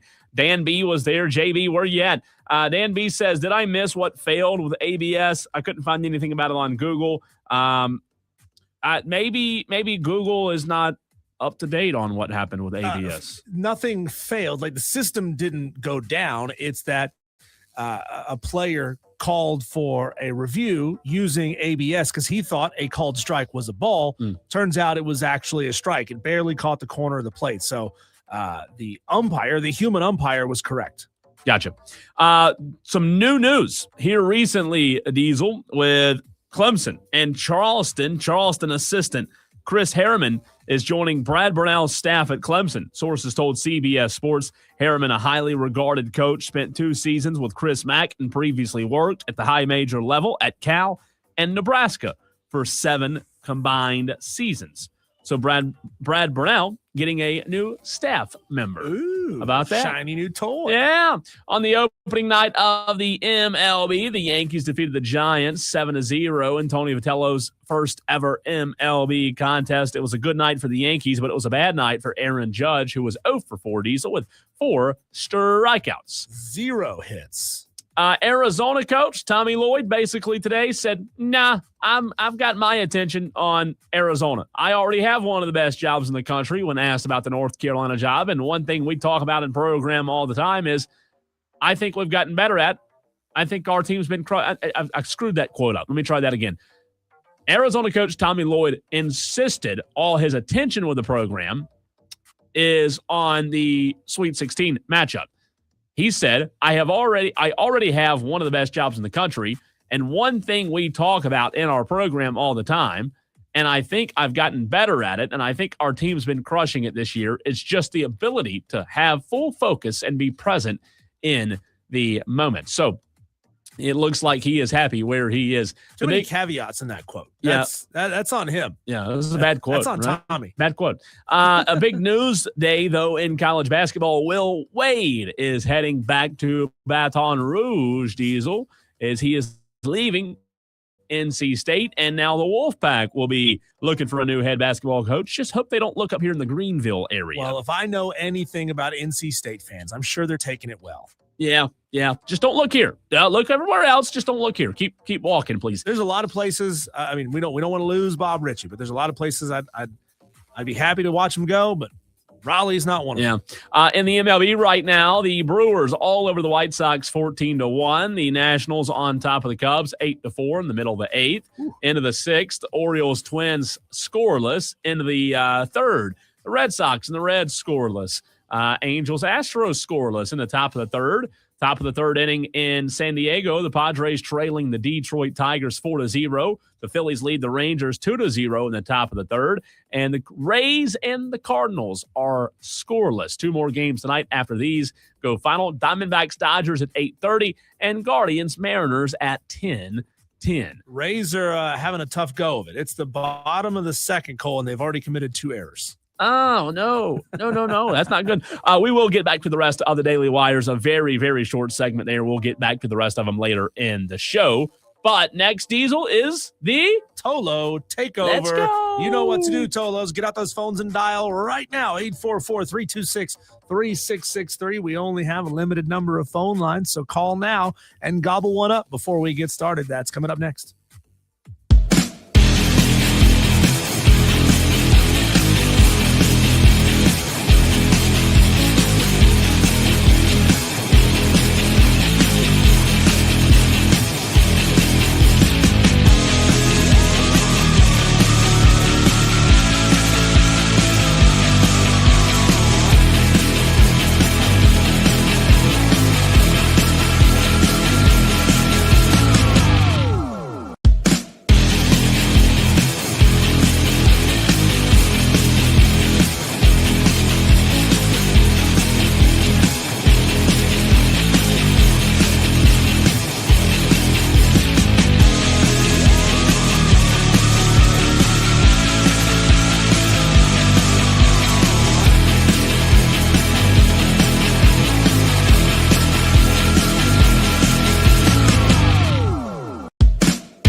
fans of Coach Ashley Chastain Woodard down in Columbia on this show. We've had her on a couple of times.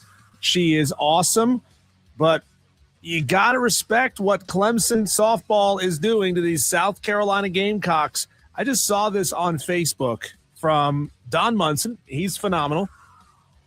The Clemson Tigers beat South Carolina in Columbia yesterday and now lead the series 10-2. It's a very young Clemson softball of records to go of, but in just 12 matchups. How do you explain that if you're a South Carolina Gamecock fan, that Clemson is whooping that ass right now? Also have to explain why South Carolina and Ashley Chastain Woodard, who you mentioned, I love. She's an awesome coach. I'm a big fan of hers. But you also look and think, deeper than been the absolute best this year. They're still a good team, but you look at what they're doing right now. You lost to Virginia Tech open season. You have losses in that regional, not regional, but that individual. You also have losses to Nebraska, Oregon. You lay good teams, right? And then you lost to Marist. So you down. Texas lost all three, by the way. Got swept by Texas. Lost Duke. This team right now not playing their best. They're certainly not on the level they were last year. They lost 2 out of 3 and then they lost. They're just not at their best right now. Could they get there? Maybe so, but they're 21-13, 1-5. And the SEC is Ashley Chastain Woodard's squad in Columbia. It was Queen who sang the lyrics, "Get on your bikes and ride." Well, Tolos, get on your phones and call 844-326-3663. A Tolo that I know I could sit here and have debate about the best song Queen ever wrote, and we could talk about it for 20 minutes, but we don't have time for that right now. Let's go to Tom in Somerville. Welcome to the show, Tom. Hey, guys. So the problem is with the softball team, and it's the same problem a lot of these sports have at University of South Carolina. You go back and you look at who hired said coach. Oh, okay? Gosh. Stop. And you can't blame this on Ray. I'm just saying there's a common denominator in all of these failed sports. What about when they were great last year? Was that Ray's fault too? No, I mean that was Chastain for doing a good job coaching.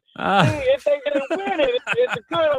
But if they're not winning, it's Ray's fault. Okay, and it's gonna be like that for a long time. What's your scapegoat's name, Ray Tanner? Yeah, Ray Tanner. If it's not going well, it's his fault. Okay. And you can honestly make the argument you mentioned earlier about Aaron Judge.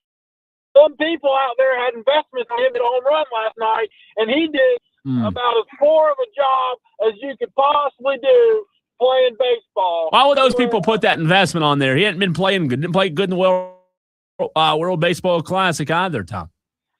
He didn't. But then again, that was Mark DeRosa's fault. He's a poor manager, and as our favorite Dewey says, he needs to be fired. Yeah.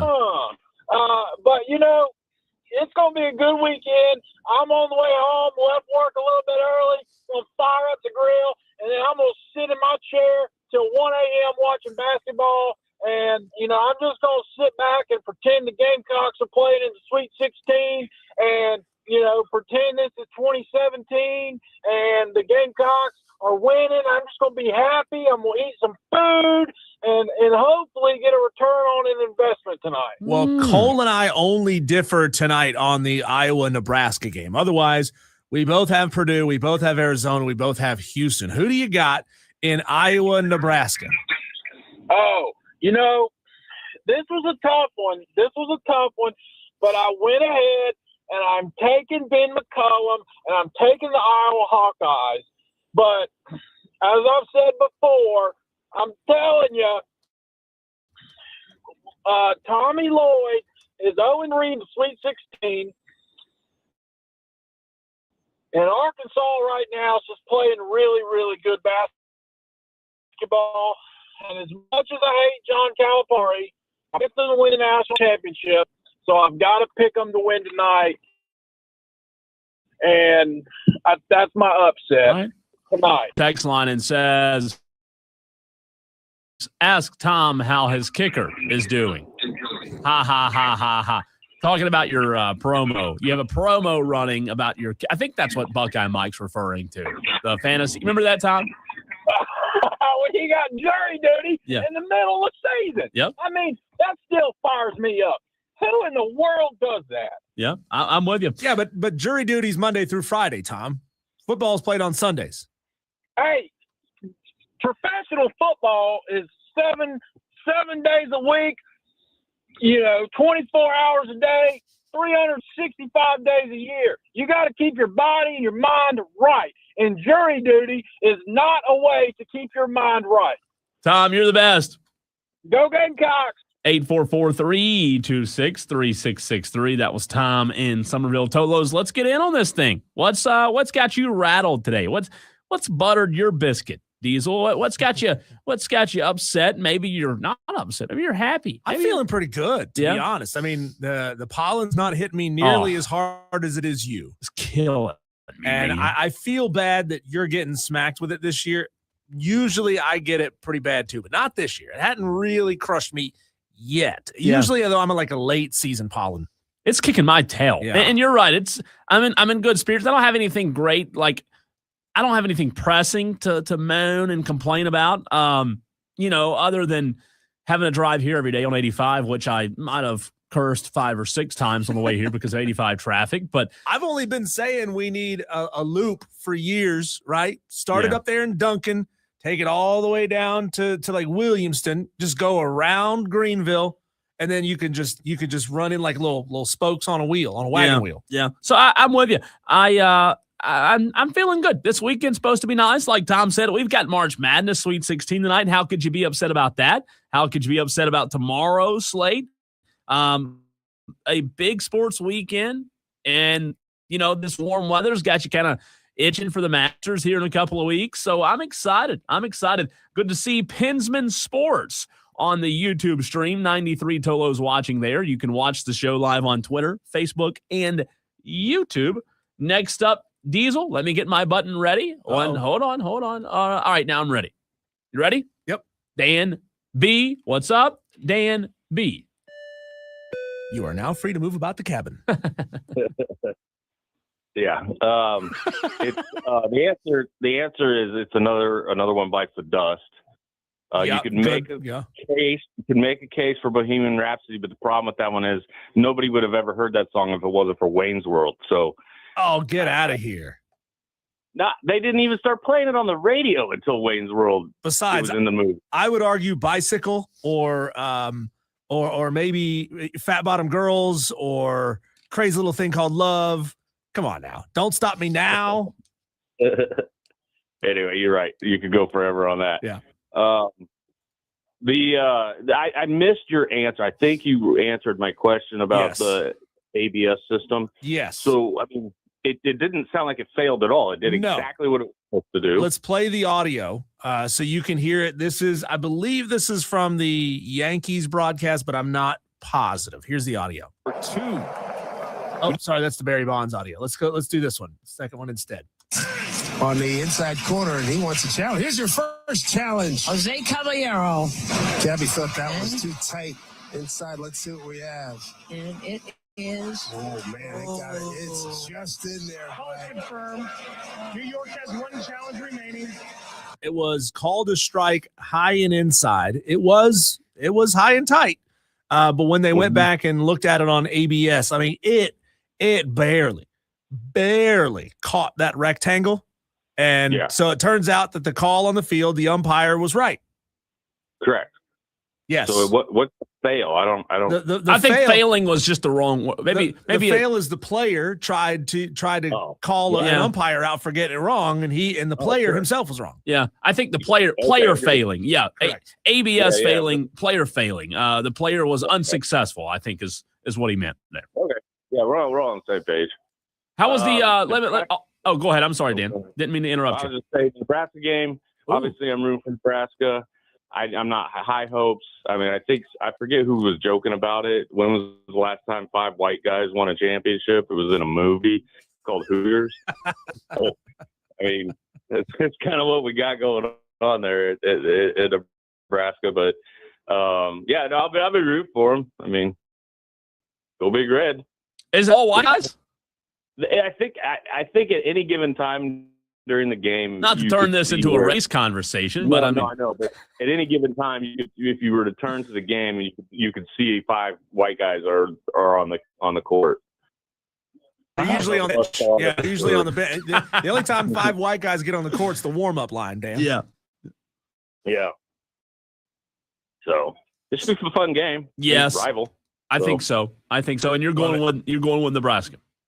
I'm just because of the fandom. I mean, it's a heart pick, not a head pick. Yeah, it's a heart pick. That's okay. You can have heart picks. Dan, I did not get to hear, how was Darlington on Sunday? How was the race? Oh, it was good. I mean, the race itself was boring because there was really only one caution for cause. Barely. But you went to the race, right? Yeah. It was fun to do. Yeah, it was fun experience. Time. Are you going to any other ones this year? I'm kicking around the ideas of potentially Bristol. The day race or the night race? I don't know. The first one's coming up in a few April, weeks. So the day race. Not 100% sure. Yeah. So it just kind of depends on scheduling and stuff. Cool deal. Thanks for the call, Dan. Yep. We'll see you guys later. 844-326-3663. Tolo's on the Tolo Takeover. We need to know who you're picking tonight. Send your picks in. Call in with your picks. Let's see who sounds the smartest tomorrow. Here we go. Can anybody go 4-0? How about that, Diesel? A wild twist to the Tolo Takeover. Can anybody go 4-0 tonight in your picks? If you do, call in with your picks. We'll write them down. And Diesel and I already have ours written down. 844-326-3663. If you go 4-0, you will get a 4-0 shout-out tomorrow. Yep. And if you somehow go 8-0, we'll give you an 8-0 shout-out on Monday. So 844-326-3663. Diesel, I had tonight Purdue over Texas. No. Iowa over Nebraska. Arizona over Arkansas. And Houston over Illinois. You have? I had, let me see. You also had Purdue over Texas. I had Purdue over Texas. I had Nebraska over Iowa. Vibes. I had Arizona over Arkansas and Houston over Illinois. All right. So we only differ on Iowa and Nebraska. I'm going with Tom in Somerville. I like Ben McCullum a lot. Ooh. And I think I could go 4-0 tonight. I have a chance to make up some ground, Cole, on the leader in the clubhouse in our ESPN men's bracket group on ESPN, because this is let's see, Adam from the Berg. Adam from the Berg is in first place. Wow. He's tied with QB1 Frank and Ricky B. Wow. But Adam from the Berg has the highest max number of points available to him. What I like about Adam from the Berg's picks, he cannot get the Iowa-Nebraska pick right because he had Florida over Vandy in this one. He also has Illinois over Houston tonight, and then he had Illinois over Florida in the next round. So Adam from the Berg, you are hinging everything on Illinois getting it done and making up for your mistake in the next round. Otherwise, Adam, you are in deep doo-doo. And you're right there behind. I mean, you still got a shot to win the whole thing, Diesel. You're at 6. Yeah. And there's 1, 2, 3, 4, 5, 6 Tolos tied for 6. He does have Arizona over Arkansas. He has Purdue over Texas, so he's done real well getting to this point. And then the fourth game, let me find it here on this bracket. Got to put eyeballs on it. The fourth game on this bracket, like I said, he didn't have either Iowa or Nebraska in this game. So he's hanging on by a thread. He's in first place, but he's hanging on by a thread. And guess who just texted in on the Joy Law Firm text line? Adam from the Berg. How about that? How about it? So a little nervous, maybe. I'm coming maybe a little for you, nervous.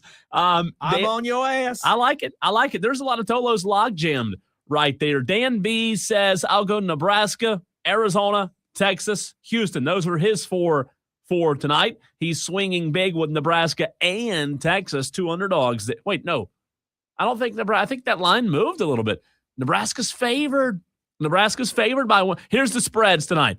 Purdue's favored by 8.5 as of right now. Nebraska favored by 1.5. Arizona favored by 8.5. And Houston favored by 2.5. Okay. So we're not picking against the spread.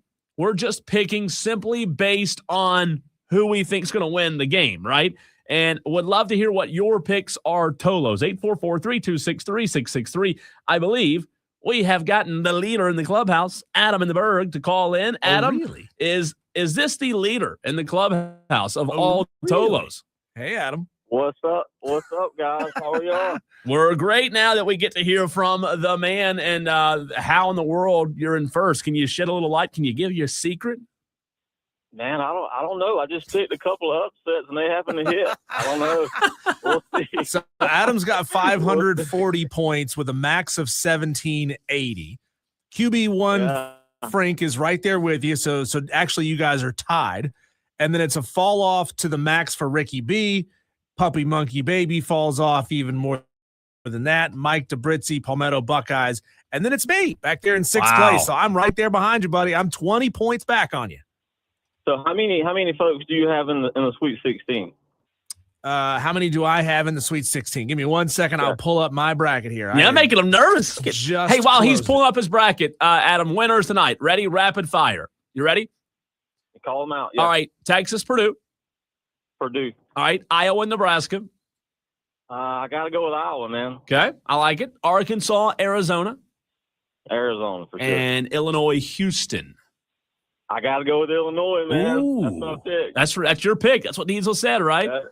So, all right, Adam, here we are looking over my Sweet 16. I was correct about Duke St. John's, so there's 2.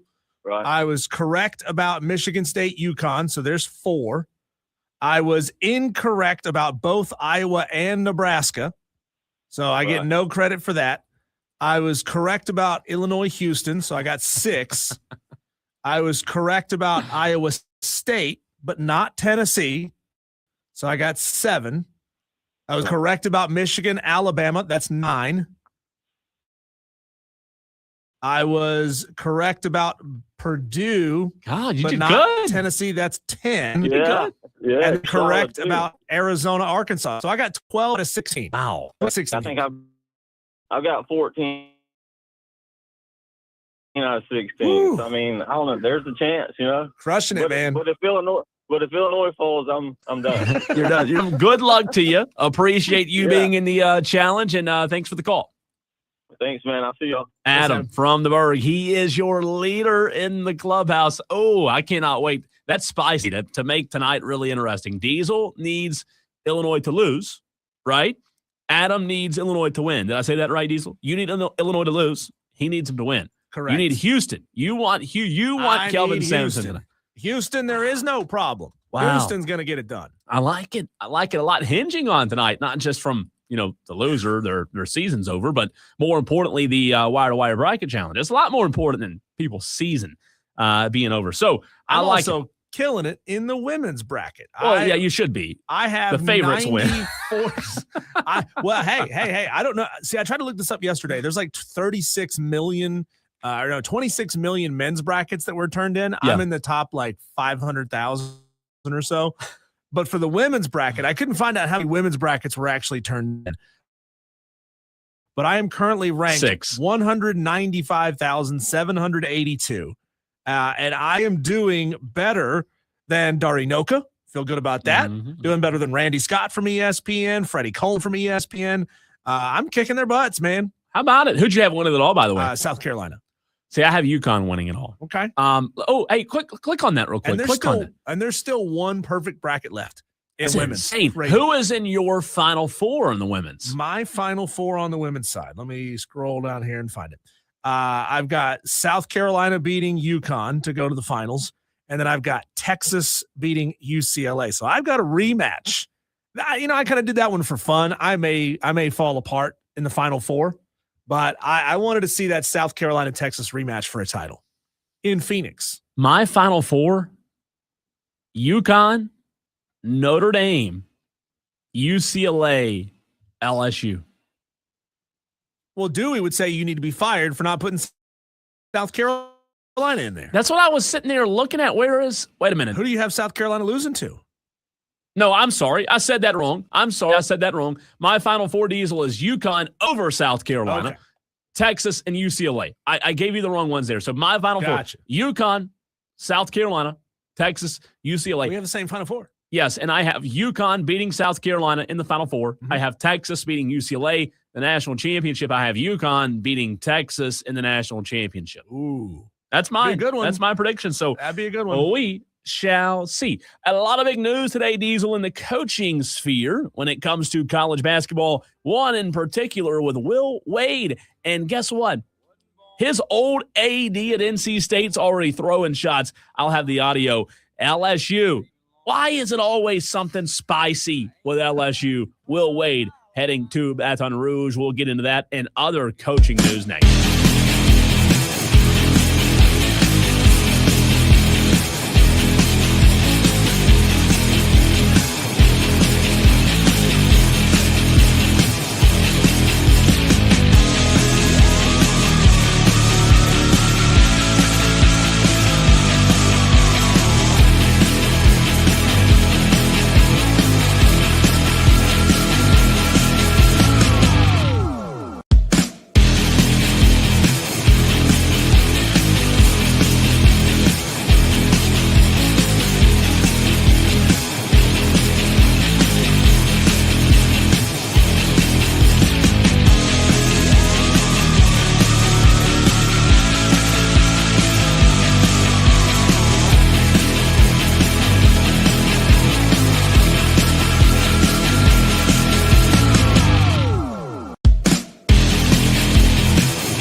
Bryson and Diesel on the Fan Upstate.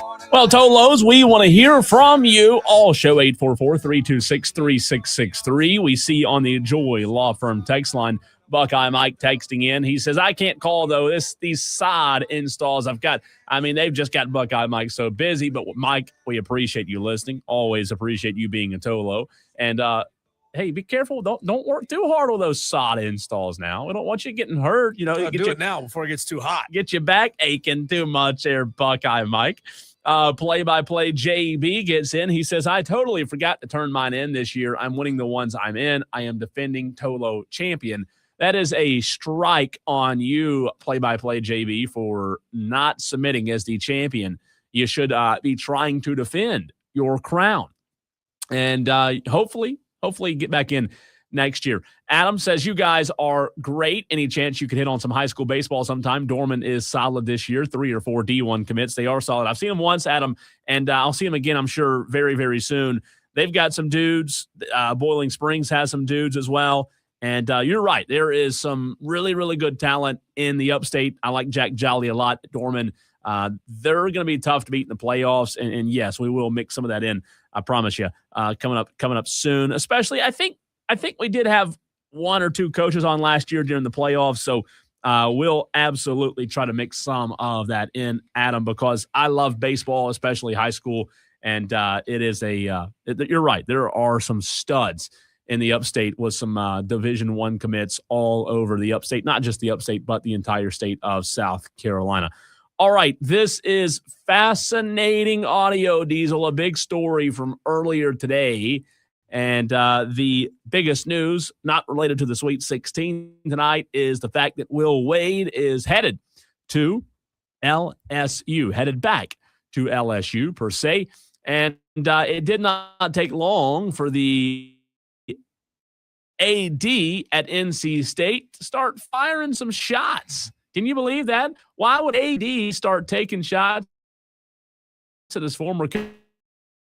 It did happen.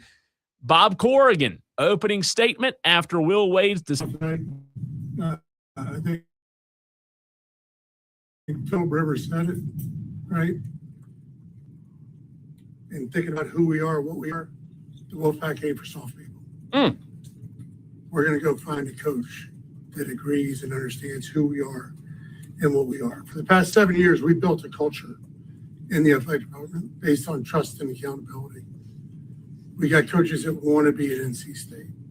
They want to be a part of who we are, what we are, and represent this great university. We thought we had someone that came in last year to lead our men's basketball program. And over the course of the last year, we had developed a relationship that I believe was based on trust and accountability. There were a number of different conversations that had occurred over the past year involving our program, involving everything else in the landscape of college sports, including Tuesday evening for 2 hours to talk about the entire program and scheduling and the players and staff and everything that goes into that. There was no reason for me in my job not to believe the words that I was hearing coming back to me from Coach Wade. And I believe everyone here saw it, wrote about it, whatever it is, that I want to be at NC State. That's where I want to be. I look forward to growing it. I was as surprised and shocked as anyone else as this occurred, based on the previous conversations that we had had. I believed he was telling me his true intentions. I'm disappointed for our athletic department. I'm disappointed for our fans. And I'm disappointed for our university that we're here today. That being said, as soon as we received notice of his resignation, the search began.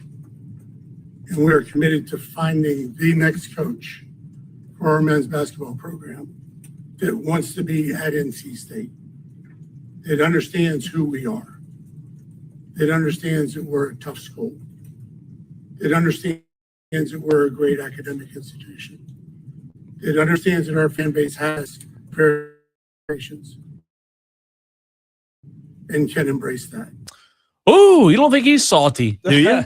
I trusted you. This sounds like a woman that just found out that their husband was cheating on them. Oh, stepped out on man. That is brutal. That's great, though. That's great audio. What is it about LSU that's just attracting lying scumbags right now? Yeah, there is a weird mantra around LSU coaches, right? It's weird. It's just Will Wade, Lane Kiffin, and even the women's coach. Look, I like Kim Mulkey, but LSU is a different breed, man. It's a different breed. You feel like I guess they attract their own breed. I don't know. Snake pit, I guess. Look, Will Wade's a good coach. We all know that. What he did at McNeese last year, knocking off Clemson, he's a good coach. He was at LSU before, got into some things at LSU. And again, took a year off. Will Wade, nobody's denying that he's not a good coach, but I do think what Boo Corrigan said there, I think I'm glad he said it. Now that I appreciate the honesty and transparency in a world where a lot of things are sugar-coated. Diesel, I like the fact that he came out and said, you know what, this is what I was told, this is what I believed, and it didn't happen. Will is 43 years old, and this will be his 6th head coaching job. 5th, technically, because he's been at LSU before. But he spent 2 years at Chattanooga, where his overall win record was .615. Pretty good. Got him the VCU job. He was there for 2 years, had a 718 win percentage. Really good. That got him the LSU job. He was there for 5, where he went 673, got himself in some trouble, and left the program. Then he spent 2 years at McNeese, where he won 84% of his games. Unbelievable. 22-2 season in 2023, 28-7 the next year. Spent 1 year at NC State, just under 600, 20 wins this year, though. And now he's back at LSU. This is a guy, put him in the same category as Lane Kiffin. Don't trust him. Let somebody else hire him. He's a snake. Don't bring that guy into your program. I know he's really good. I know he's talented. And the guys that want to come play for him probably don't care about that. Yeah. Can you get us money, coach? That's all we care about. We don't give a rip if you got in trouble for whatever you got in trouble for. Well, that's what he got in trouble for, was getting money and having offers, right? So if Will Wade, Diesel, let's say, like, I hear what you're saying about all the jumping around, right? Let's say NIL came into the picture 5 years earlier. Will Wade may still be at LSU from the first run. True. Because what Will Wade was doing is legal now. It's perfectly legal. He went to McNeese, you said. After that, then NC State. Now back at LSU. So he could have knocked 2 of those off. I'm going to blame the NCAA. I'm saying it's not Will Wade's fault. Oh, come on. It's the NCAA's fault for being behind times, right? What are we doing? Are we blaming the who are we blaming for all the guys that get arrested for drugs? Right. Is it their fault that they got arrested for drugs? You'd probably say yeah. It's their fault. It's not the nation of Colombia's fault. Right. It's the guys that got caught with the drugs. Yeah, it's their fault. No, I'm kidding. I say that tongue in cheek. but Will Wade, if NIL were, like I said, if it were prevalent then, if it were allowed then, he would probably still be at LSU, I would think, because LSU is a good job. It's a good basketball job, even though LSU hadn't been good lately. It did feel like Will Wade going back to LSU was going to happen. It just felt like it was one of those things that was destined to happen. And, what he fired for, it's not like you had bad blood with him. And so take away the fact that LSU, I'm sure, has more money they're willing to pump in than NC State does. Let's take it back to that conversation that's in our promo. That you and Kev are going back and forth about whether Ole Miss or LSU is a better job. What's a better job, NC State or LSU? Or are they equal? Basketball. I think if you told me, and I think this is right, tell me if I'm wrong here. If you told me LSU has an ability to dip into more resources financially with NIL and being in the SEC, I know ACC, it's not like the ACC is bad in basketball, but I would say it depends on where you have better resources. I would say they're closer to equal than some may say. I don't look at NC State as a great basketball. It's not a bad basketball job. Yeah, it's an okay job. It's a good job. It's a good job. I think it's a good job. I think it. Here's where the AD though. He said, what was his name? Boo. Let's just call him Boo. That's a great name, right? Corrigan. Boo Corrigan. He said we want somebody that's going to basically paraphrase. We want somebody that wants to be here at NC State, right? If NC State's a stepping stone job, are you going to get somebody that wants to? I mean, like, let's say, for example, Bob Ritchie. Let's say Bob Ritchie goes to NC State. Well, Bob Ritchie wants to be at NC State while he's there. But guess what? Bob Ritchie wants to continue to climb the ladder like every coach does. Yeah. It's tough, and it's not just a basketball thing, Diesel. It's tough to hear ADs and bosses say, and we've heard it. You and I've heard it. We want people. Our bosses said it to us before. We want people who are committed to us long term. No offense to you guys.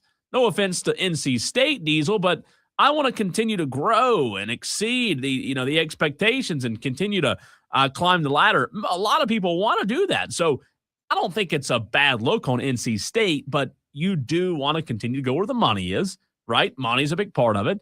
I love being here, but if somebody calls tomorrow and doubles my salary, guess what? Adios.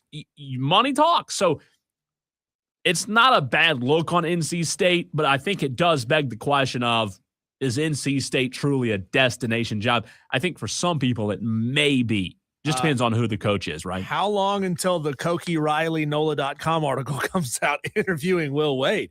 I mean, come on. That's the person we want talking to Will, because we're going to get the real juice out of him. Yeah, and I think he did put a statement out earlier today. Let's see. He did. I'm a lying sack of you-know-what, but the money is better down at LSU. Yeah. He says, I want to take a moment to sincerely thank North Carolina State University, Athletic Director Boo Corrigan, and the entire administration for the opportunity to be a part of something special. From day one, everything that was promised to me and my staff was delivered, and then some. From the operational support to the quality of people to the resources and facilities. We were given every tool needed to compete at the highest level. That kind of commitment is rare, and it speaks volumes about the leadership and vision here at NC State. I will also want to specifically acknowledge to Boo Corrigan's leadership. He is thoughtful. I'm reading an Instagram post. Decisive and deeply committed to doing things the right way.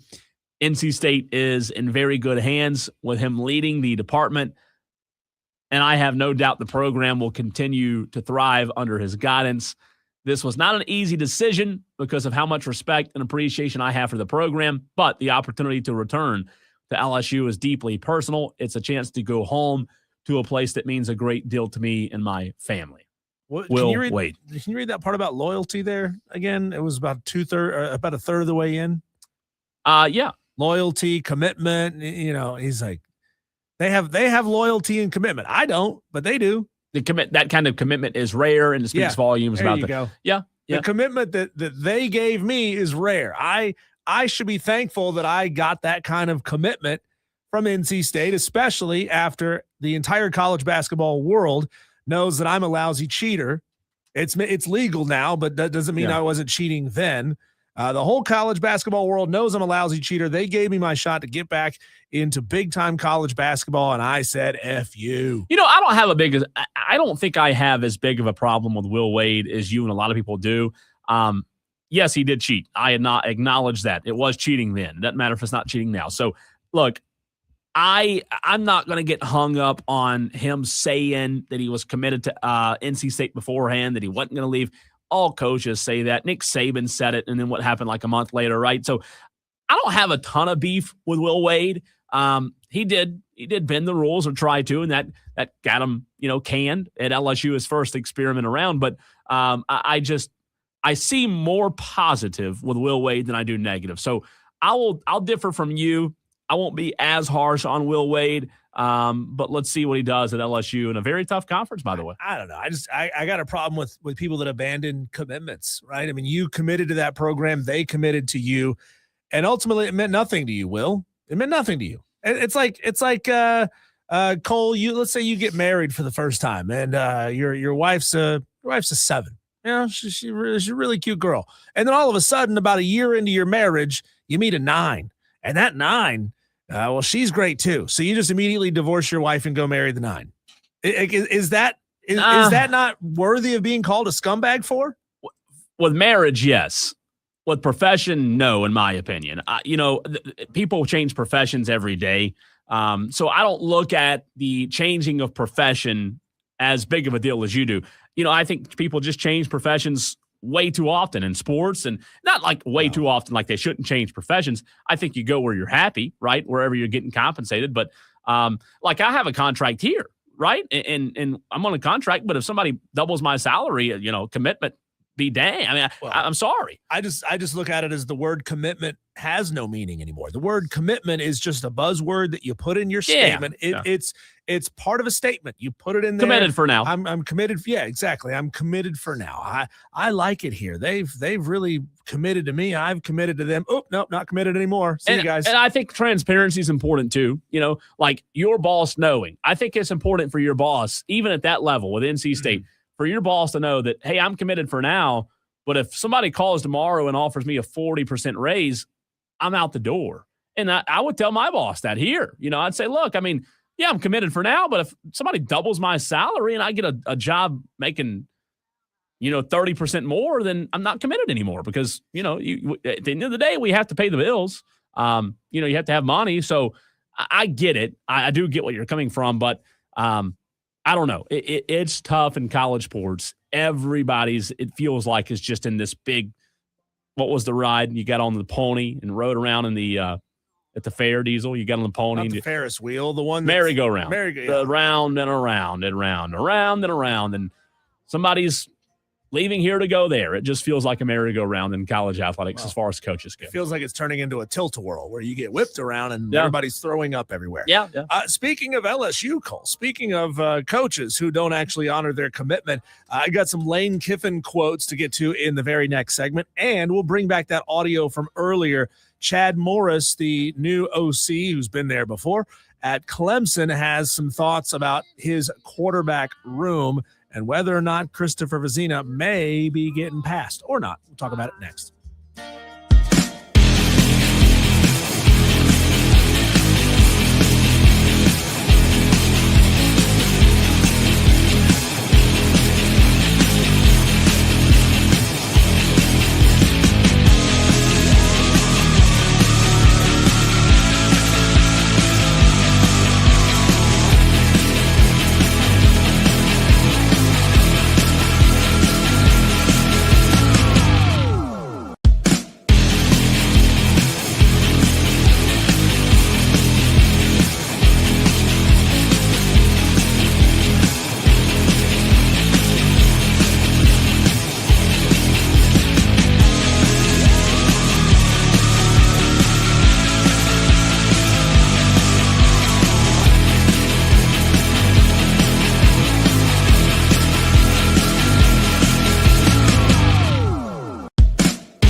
active right now in Major League Baseball. Top of the 7th, Red Sox Reds still 0-0, but the Red Sox are they're touching the ball. 8 hits for the Red Sox here on opening day. Still no runs out of it, though. Bottom of the 5th, you got Angels, Astros 0-0. Bottom of the 6th, Tigers all over the Padres 8-0. Into the 5th, Rangers down 0-5 to the Phillies. The Phillies are hitting the ball really well. Also, and top of the 6th, Cole, talk about, putting the ball in play but not being able to do anything with it. The Rays have 10 hits, 1 run, in a 1-1 tie with the Cardinals. Now, we are in top of the 6th, which means Tampa's at bat, and they've got bases loaded. Yeah, I think it's going to be interesting to see how some of these teams come out in opening weekend. There's a lot of questions about some teams, like the Phillies. I think they have a good chance to be really, really good, and the Red Sox as well. And again, does baseball in March matter? Yeah, it matters. Is it the end-all, be-all? No, certainly not. Like, for example, I think Anthony and the Red Sox are going to be one of the best teams in baseball this year. Are they going to be great in the first month? Maybe not. I just think overall there's a lot of things that happen between now and the playoff or heck, even the All-Star break. So it does matter. Baseball right now does matter because you want to be in a good position, come postseason, Diesel, but it is not the end-all, be-all. You see teams adjust a lot as the season goes on. True. I also don't give them a tremendous amount of runway here because that's what spring training's for. That's what spring ball is for, is to figure that stuff out. I mean, game 1 matters just as much as game number 155. It does. And the hard part is, though, as a coach, game 1 does matter, but how as a coach do you make sure that you're not peaking in April? True. You want to be peaking in August. So it's tough. It is extremely tough. When you have a season as long as baseball and NBA is, I think it's a tough coaching job. By the way, the Padres did just score and make it 8-1. Bogarts, I believe, with an RBI there. So it's 8-1 Detroit leading the Padres. Hey, the best news, though, of the day when it comes to baseball, you don't have to worry about losing today if you're a Braves fan like I am. I mean, you don't have to worry about being upset. Well, we talked about this the other day. The Braves actually get a decently easy start to ease into the season. They're not facing a gauntlet Fingers crossed, like they did last year. I'll keep you up to date with what's going on with that Rays-Cardinals game. But here's this, Cole. Hopefully, Lane Kiffin hopes that he didn't peak when he was at Ole Miss. He hopes that he can get LSU to heights even higher. He was available for his very first post-spring practice media availability, and he was saying things like this, Colin. I wonder if this concerns you at all. He says, well, there's a lot of work to do. Doesn't happen overnight. He downplayed some of their depth issues by saying that it's difficult to stockpile talent in this era of player payments, even though he's got more money than everybody else. He said, quote, we're going to have really good frontline talent guys on our roster, and we're going to have some depth issues. I'm sure all programs probably feel that way nowadays. Lane, you went to LSU so that you had more money than everybody else so that you wouldn't have depth issues. Now, I know that it's only year number 1, but if you are an impatient media member, and if Paul Maneri thought the media in Columbia was impatient, Lane Kiffin is really going to meet some impatient media there around LSU. Do any of those quotes give you any concern whatsoever? Sounds like he's underselling, trying to overpromise, underselling, overdeliver, I guess is what I meant to say there. Yeah. And look, he's right. Every coach in America is dealing with issues in terms of depth, but it's not like it's just him. So no panic, but it is interesting to hear that come out of his. I would rather him say that, though, than, oh, yeah, we're already, go ahead and call the ring company. We're already going to have the national championship ring sized, and we're going to be really, really good. Well, that's where I want to hear a coach say, you know what, we're going to have to work our ass off in development. Yeah. We've got good frontline guys, and those guys are going to be great, but we're going to really need to work with the guys behind them to make sure they're ready. 40 transfers, a dozen or more freshman signees, total of 54 new players on this roster for Lane Kiffin, including Sam Levitt, the quarterback transfer from Arizona State. That's big. This to me sounded like he was building a couple of walls around his team, kind of building in those excuses early. Even if he doesn't have to use them, he's just building them up now. He just doesn't want to give Dabo too much information 5 months out, right? That's By true. the way, breaking news, Luke Murray, assistant coach for Dan Hurley at UConn, has agreed to become the next basketball coach at Boston College. So unsure if he will leave the team or stay. He was also an assistant at Louisville, Xavier, Rhode Island, and Arizona as a GA. So a lot of experience. In case our friend Melissa Level from Ingles Markets is listening to the show right now, her Tampa Bay Rays just took a 2-run lead, now 3-1 with 2 outs, runners on first and second over the Cardinals. How about that? Also, Shea Dixon is reporting that Will Wade is boarding a plane to Baton Rouge, and he's not alone. It looks like he has taken several staffers with him from NC State. So we'll have more on that in the next few days. Can he take players with him yet? Yeah, just go ahead and get on the plane. Might as well, right? If it's going to happen, let's you're just all go. Going. Yeah, I mean, Save just the go ahead and gas. get on the plane now, right? Carpool. Let's dive back into the college basketball Sweet 16 predictions. Earlier in the show, Diesel, you and I gave predictions. And for the new audience coming up at 6 p.m., let's dive back into that Sweet 16 predictions. Who do I have? Who does Diesel have winning tonight? We'll talk about it next.